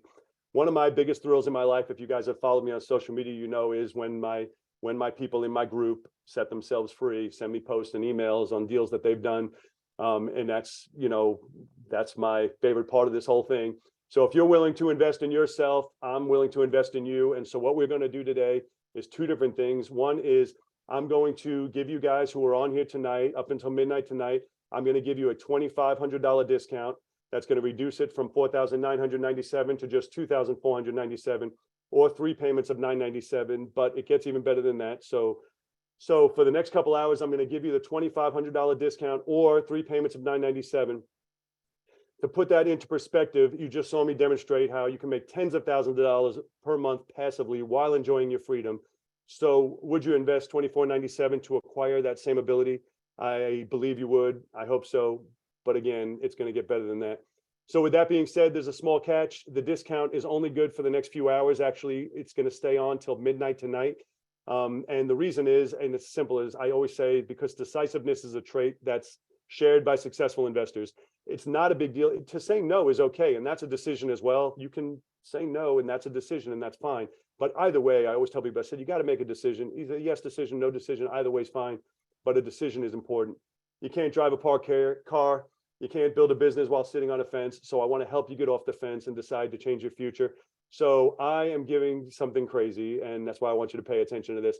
So in addition to the $2,500 discount, I want to make this as completely safe a decision without any risk whatsoever. I'm giving you an unbelievable guarantee, and then an extra thing on top of that. So hang on. So I'm giving you a guarantee that if you follow along the program and you decide for any reason or no reason at all within 30 days that this is not for you, or we're not giving you the help that you need, we'll see if we can help you better. But if we can't, we will give you a 100% refund on the spot, no questions asked. To be frankly honest with you, to date, not one person has ever asked for a refund, and I'm waiting for it. I want to give it. However, 100%, no questions asked. If you don't think it was what you wanted, 100% refund. But here's where things really get interesting, and that's why I wanted you to hang on for this. So my mission is, I told you what my mission is, to help as many people as I can to set themselves free. My goal here is not to sell you a program, and I'm going to prove it to you right now. So yes, I want to do more slow flips, right? We all do. That's just what I do. I love slow flips and I want to do more. But my ultimate mission is to help as many people as possible to set themselves free through real estate investing. And so while I'm going to hold you by the hand and show you exactly what to do here with the Freedom Accelerator program, in order to reach that goal, you must take action. But at this point, I am sure you guys are ready. I know that you're serious and you have the learning and the skill sets and you're ready to take action, or you wouldn't still be here. So I'm going to put my money where my mouth is and offer you something that is completely crazy. So you guys ready? This is what I'm offering you guys. If you follow the program, set up the systems, and do what you're supposed to do, you have up to 6 months to get it done. And it's real simple. Once you've completed the steps, and I'm going to show you the steps, made at least 20 offers over the last 6 months, over the next 6 months, and they don't even have to be accepted, just made the offers. Let me know, let me or my team know what you've done, show us that you've done the work, and I will send you a check for the entire cost of the program. So keep in mind, this is not a refund. This is going to be a check. It's the completion challenge. You're going to get a check for the entire cost of the program. So in other words, I'm going to pay you to finish the program and change your life. I am going to pay you to finish the program and change your life. So if you try it out in 30 days and you decide you don't like it, you can just say you don't like it and you'll get a refund and be out of the program. Or you can complete the program. You have up to 6 months to do it and get a refund of the entire, you'll get a check for the entire cost of the program. This is only going to be up until midnight tonight. You're going to get an email with the link on after. I'm going to give it to you now as well, but you'll get an email with it. So why am I doing this? I try and reward, and you guys know this, I try and reward people that take action. So signing up for a course, the statistics on people sign up for a course and it sits on top of the refrigerator is insane, which is why I'm making it a huge incentive to actually do it. And it's not a lot of work. I'm going to show you exactly what it is. This is the best investment I can possibly make because it's my most valuable asset, which is you guys, my students. There's literally no way that you can lose here. You can either complete it and become wildly successful in slow flips, You can not like it and say you want a refund, or you can just complete the steps and get a check for the full cost back. And you have up to 6 months to get it done. And they're easy steps. I'm going to show you in just a second what they are. So you have absolutely zero risk. Go through the program, make 20 SlowFlip offers, even if none gets accepted, following the steps, and I'm going to send you 100% of your money back. So I real quick just want to go over what do you have to do, because everybody says, oh yeah, but there's going to be a catch. It's really simple. Follow the modules. You're going to see the modules. We have a private community. Set up all your systems. Some of them, because you guys are already in real estate, you probably already have set up simple things like setting up an LLC or your CRM. You probably already have that stuff done. Structure your entity, you may already have done. Report your weekly progress to us. Have a phone call with our direct mail coach, which again, you guys are already in the business, so you may already have that completed, and show us that you've made 20 offers. And that is it. And then the last thing, once you receive your check back, we'd like you to do a video testimonial for us. So that's it. You either become a success and get your money back, or you decide you don't like it and get your money back. You don't even have to do a deal, just make some offers. So, oh, and there's something else I forgot to tell you too. So if you're interested in it, you can go to SlowFlip, www.slowflips.com/go. So there's a couple different roadblocks that we address: selecting the right areas for SlowFlips, setting up all the tech stuff, securing private money, that's a big one, managing payment collections, setting up the right LLCs, not having a mentor, which is why we do it in the way we do it, where I actually meet with you guys once a week, every week. And that's my favorite part of the week. We stay on as long as it takes. So for the first 10 people that get involved, I'm also going to do a one-on-one call with you to review your areas, to help with a marketing plan, to make sure there are areas where you would want to be doing SlowFlips. Setting up the tech, we have a person at my deal factory that will set up your systems for you, your workflows, your automations, done for you lead conversions. I teach you in detail how to raise private money. And I personally will even hop on the phone when you have a potential lender. We'll hop on the phone and do a 3-way call to help explain the process to them and get them through it. Sometimes we even fund deals with our students. Not always. It's not a guaranteed thing, but I will guarantee I get on the phone and I talk to your lenders and explain the process. Sometimes my lenders even get on the phone to explain how long they've been doing. I have some of the same lenders since 2011, and so they're great testimonials. The payment collection was set up your software, the same systems that we use to collect all of our payments effortlessly, and it all gets done through the app. I didn't have time today to show you the app, but the last month ended, it was about $96,000 collected through AppTex.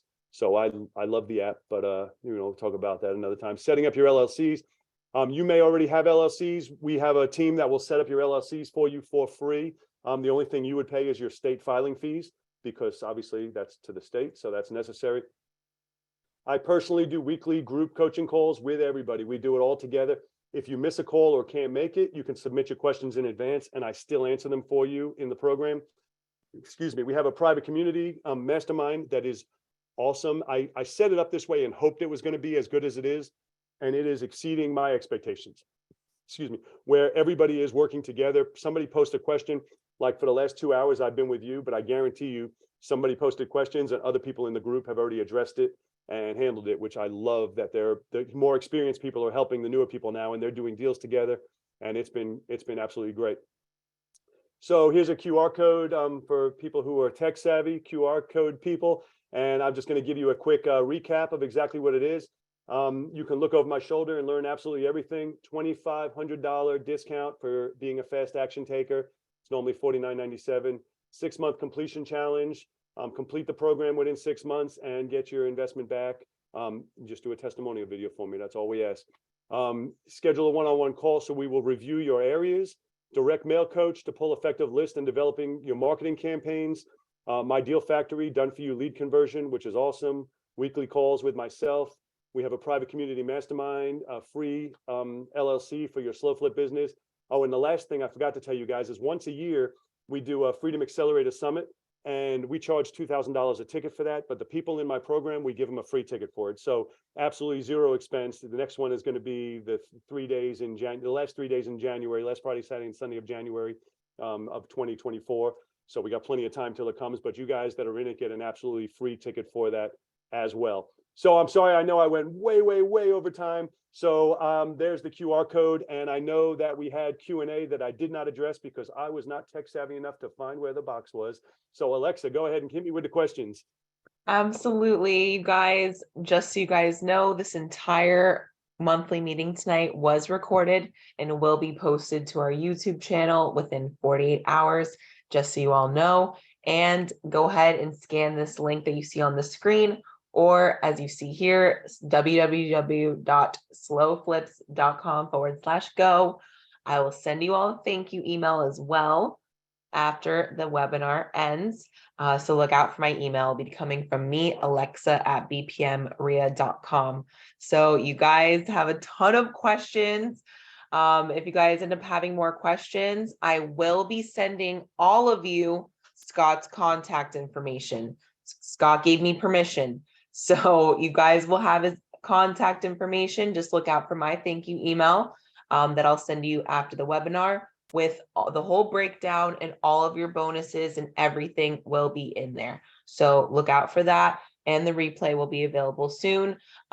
Just so you guys know, I do have a winner for the raffle for the 1-year membership. It is Justin F. So congratulations, Justin F, for winning your 1-year free membership to BPM RIA. All right, so you guys, we have so many questions here. Seriously, we have so many in the Q&A box, but we will get to as many as we can. So Abby's asking, can you show me and my 2 kids how to initiate this? On the screen, Abby, on the screen. So I don't know a short answer for that, but absolutely. And I have a few people in my group now who are doing it with their kids like I did with mine. And I love that, because it's one thing for us to set ourselves free, but can you imagine if you just turning 18, 19, 20, and even if you only had 2 or 3 that are already coming, and you're already starting your life at $2,000 a month positive, or 20, whatever it may be, how much easier is life? I love the question. I love that you want to do it with your kids. That's absolutely huge. I wish someone had done that with me. How awesome would that be? All right, so true. So what happens when payments are missed or stopped paying? Great question. So in the states we invest in, and this is not everywhere, which is why we choose our states carefully. In the states we invest in, it's the exact same process as a regular eviction on a defaulted tenant. Certain states, they require you to do a foreclosure. We don't invest in those states.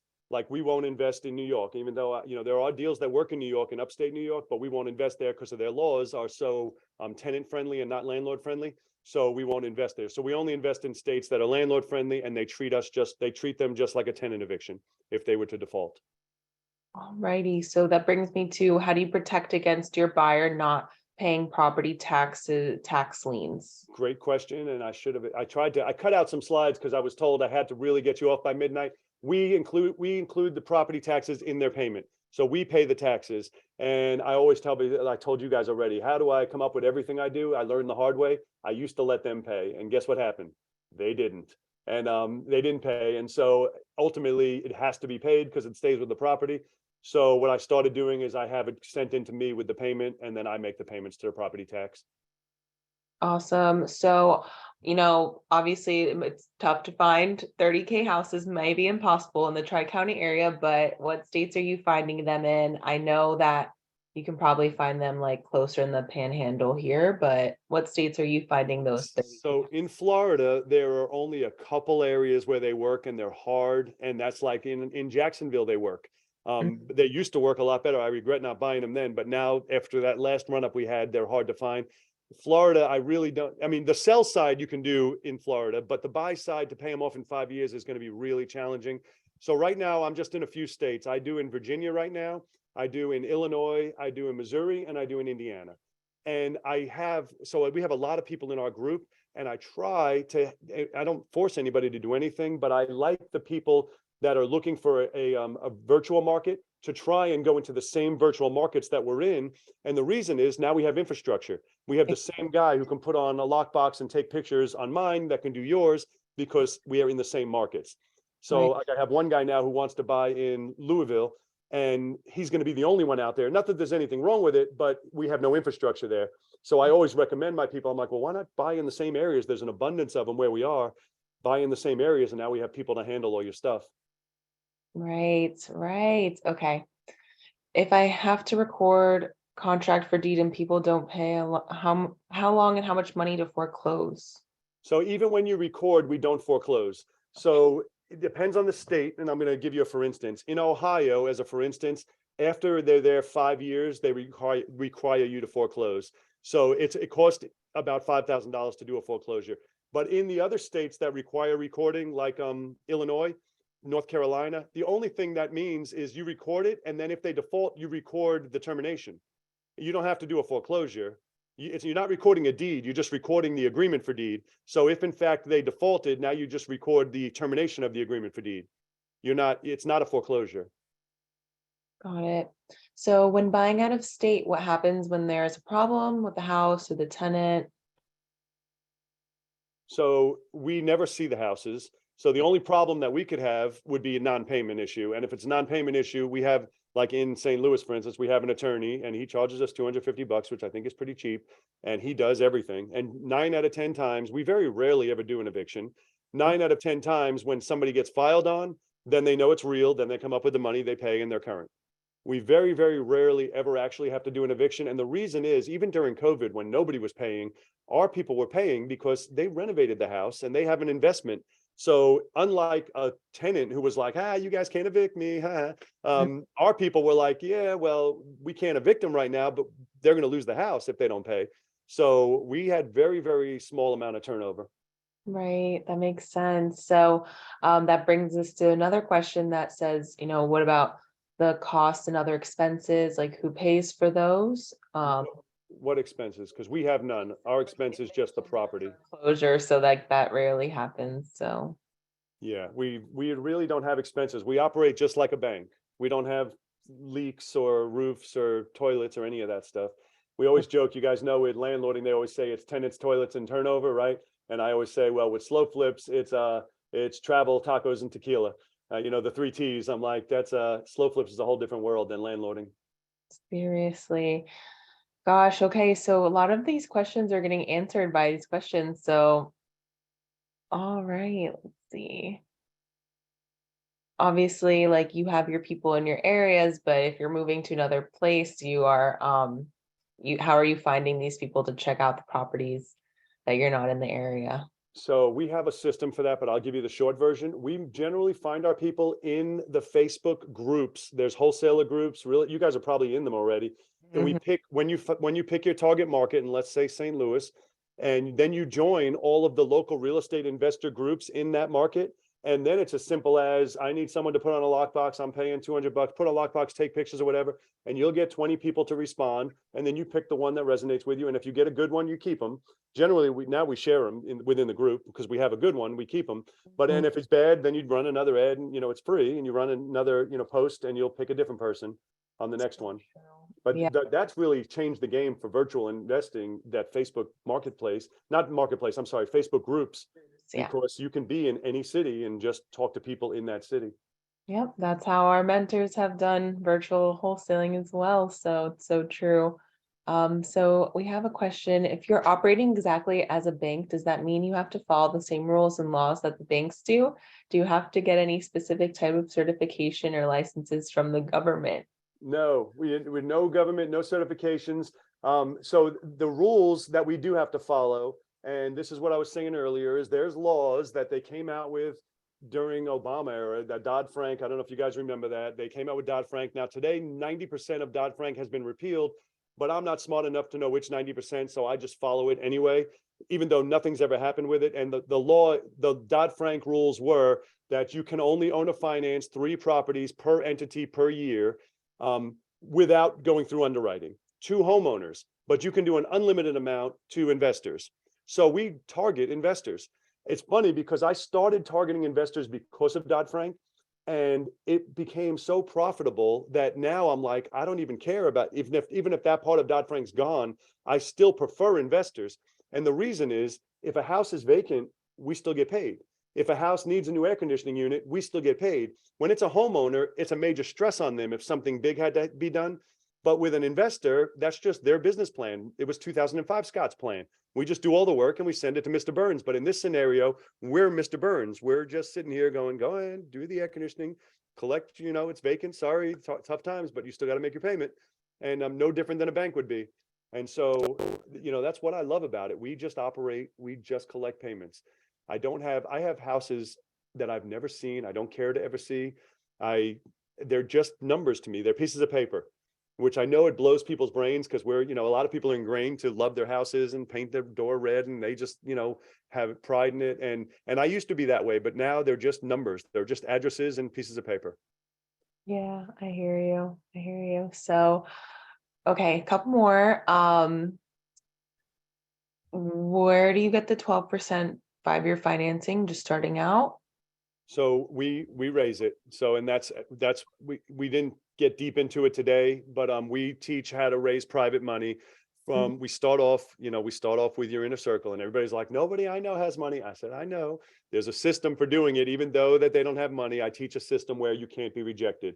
And everybody's like, well, how could you not be rejected? That's the system that we do. Same way I do it on buy call appointments. You guys probably do it when you're on wholesaling leads, right? Where we have a process that we sit in their living room and go through a process. We do the same thing when we raise money.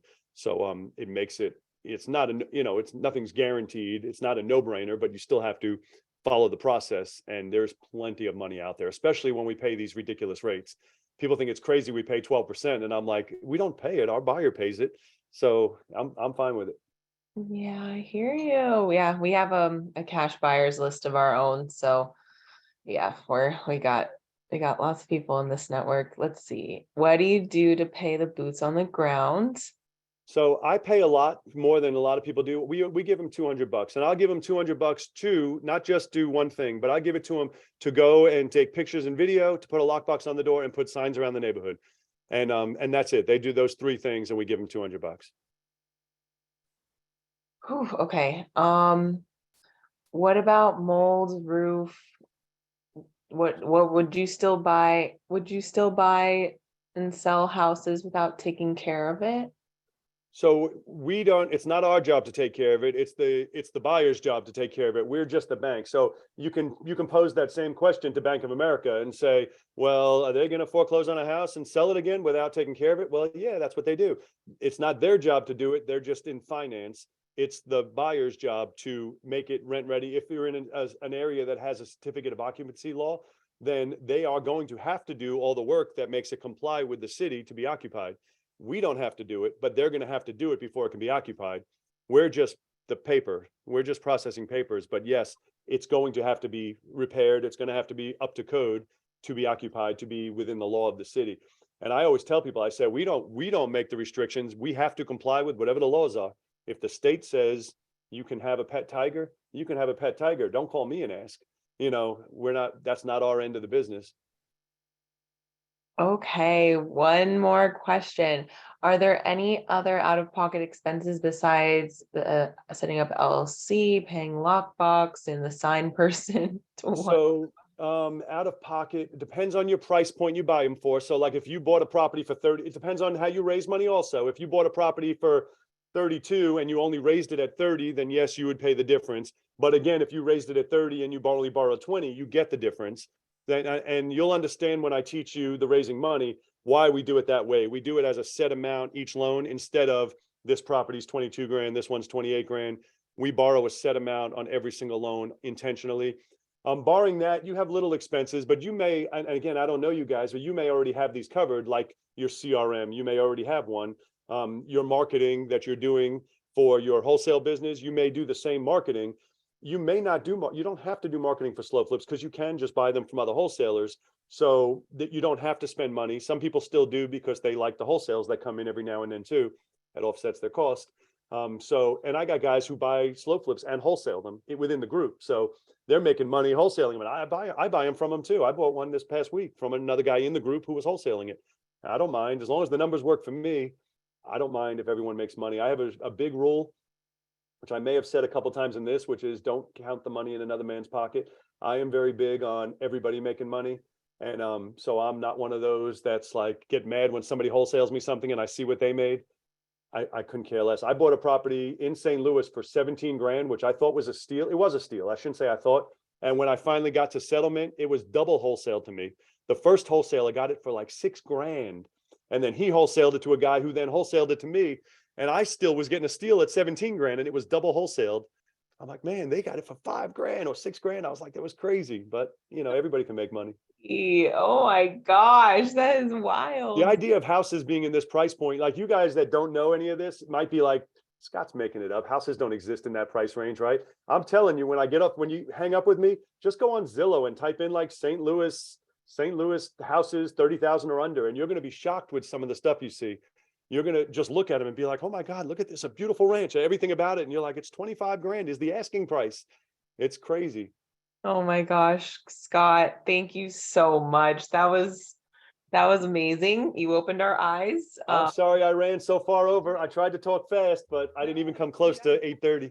Do you have any last words, comments, things you want to tell everybody that's still in here? I mean, we still have a lot of people in here. Yeah, so I'm going to tell you one last thing, and this is how I always end my weekly meetings. I end it the same way, is that this is a long-term plan. This isn't something you do to plan on being free tomorrow or next week or next month.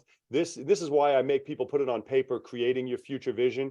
You have to know what you're doing this for, because you're not going to have the real benefit for 5 years. And you're still going to be working on this, and you're not really going to have the benefit for 5 years. So you have to have clear and on paper what it is you're doing this for. But what it is that I end all the time with, and I always tell people, I say, do something today that your future self is going to thank you for. And the reason I say that is because as much as I'm saying 5 years, and that's crazy, you got to wait 5 years to have a benefit. Well, just think if you had started 5 years ago. And I started in 2011, and I tell you what, 2013, 14, I second guessed myself a bunch of times when I was like, I had all these houses and I'm like, what am I doing? I'm not making any money doing this. And it wasn't until 2016 where I was like, I'm the smartest guy that ever lived. And because all of a sudden they were free and clear. And all of a sudden, and this is not a long time ago, 2016 is when I became free. And it's amazing when I feel like I've been free forever now, but it wasn't. It was 2016 is when I started having free and clear properties. And it's insane on how much I've done now and how much, I mean, I don't want to get into it because it sounds bragging, and I don't want to sound that way, but how much we've accomplished. Let's just say that, how much we've accomplished in such a short period of time, how much transition has happened to who I am now to who I was getting crushed in 2008 and 9 and 10. And it's amazing to me. And it's not just me, because I've done it with people in our group, and I've seen unbelievable transformations. And I'm like, I told you, one of these kids, and I call him a kid, he's 29, which means I'm really old when I start calling people kids, but he's got 54 or 55 already. And I'm doing the math, and I'm like, when he's 34, he's already going to be at $50,000 a month. I'm like, holy, it's insane.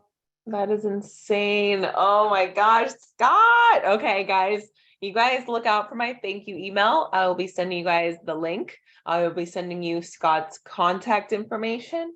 So look out for that. You all know it's coming from me, Alexa at bpmmaria.com.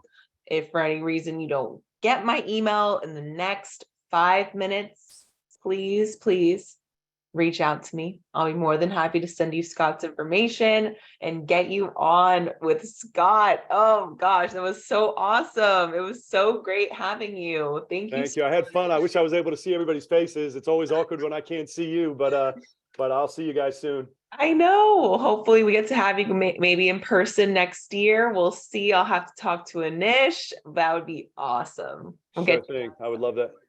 Bring the whole family. Absolutely. That's why I'll always plan it, because I'm all family. And so that's why everybody's like, well, how come you don't travel? I said, I travel a lot, but I travel with my family. So I don't travel. I don't go to all these groups and speak, because I'm like, no, I'll do it when I bring my family. Like, you don't know him, but there's a guy in Alabama, and I'm going to stop talking after this because I'll talk all night. But he always tried to get me to come to speak. Well, he knows we're big Mississippi State fans. My son got us into Mississippi State like 8 years ago, and we're huge fans. So he would time his event with the Alabama Mississippi State game. So I had no excuse. He's like, and the game, so I want you to speak Friday, and Saturday's the game. And I already got to, so I'd bring my wife and son, and I couldn't say no because my son would kill me. He's like, yes, we'll go to the game. Yeah. So But other than that, I don't travel without them. I'm sorry, I'll ramble on all night. I will keep you guys here till midnight. We'll pick this up, at the Hard Rock very soon, I'm we'll- going to put out a message for anybody that wants to have because seriously, because I always, whenever I travel, I put it out in my group. Anybody wants to have a beer and talk real estate, where I'm going to be. Yes. I love doing that because I love if you haven't told, I love real estate. So I always do I'm that. gonna send you the link to our private Facebook group, and everyone who's getting my thank you email, you will get the link to the private Facebook group that we have. But Scott, on a side note, I will send you the link to our group, so I'll get you in there. Awesome. Have drinks one day soon. Awesome. thank Look forward to it. Guys, thank you so much for joining tonight. All This right. will be posted soon. Oh gosh, thank you, Scott, again. You're very welcome. Take it easy, guys. Glad you guys enjoyed it. Have a good night, everybody. We'll see you next week. All right. Bye-bye. Bye.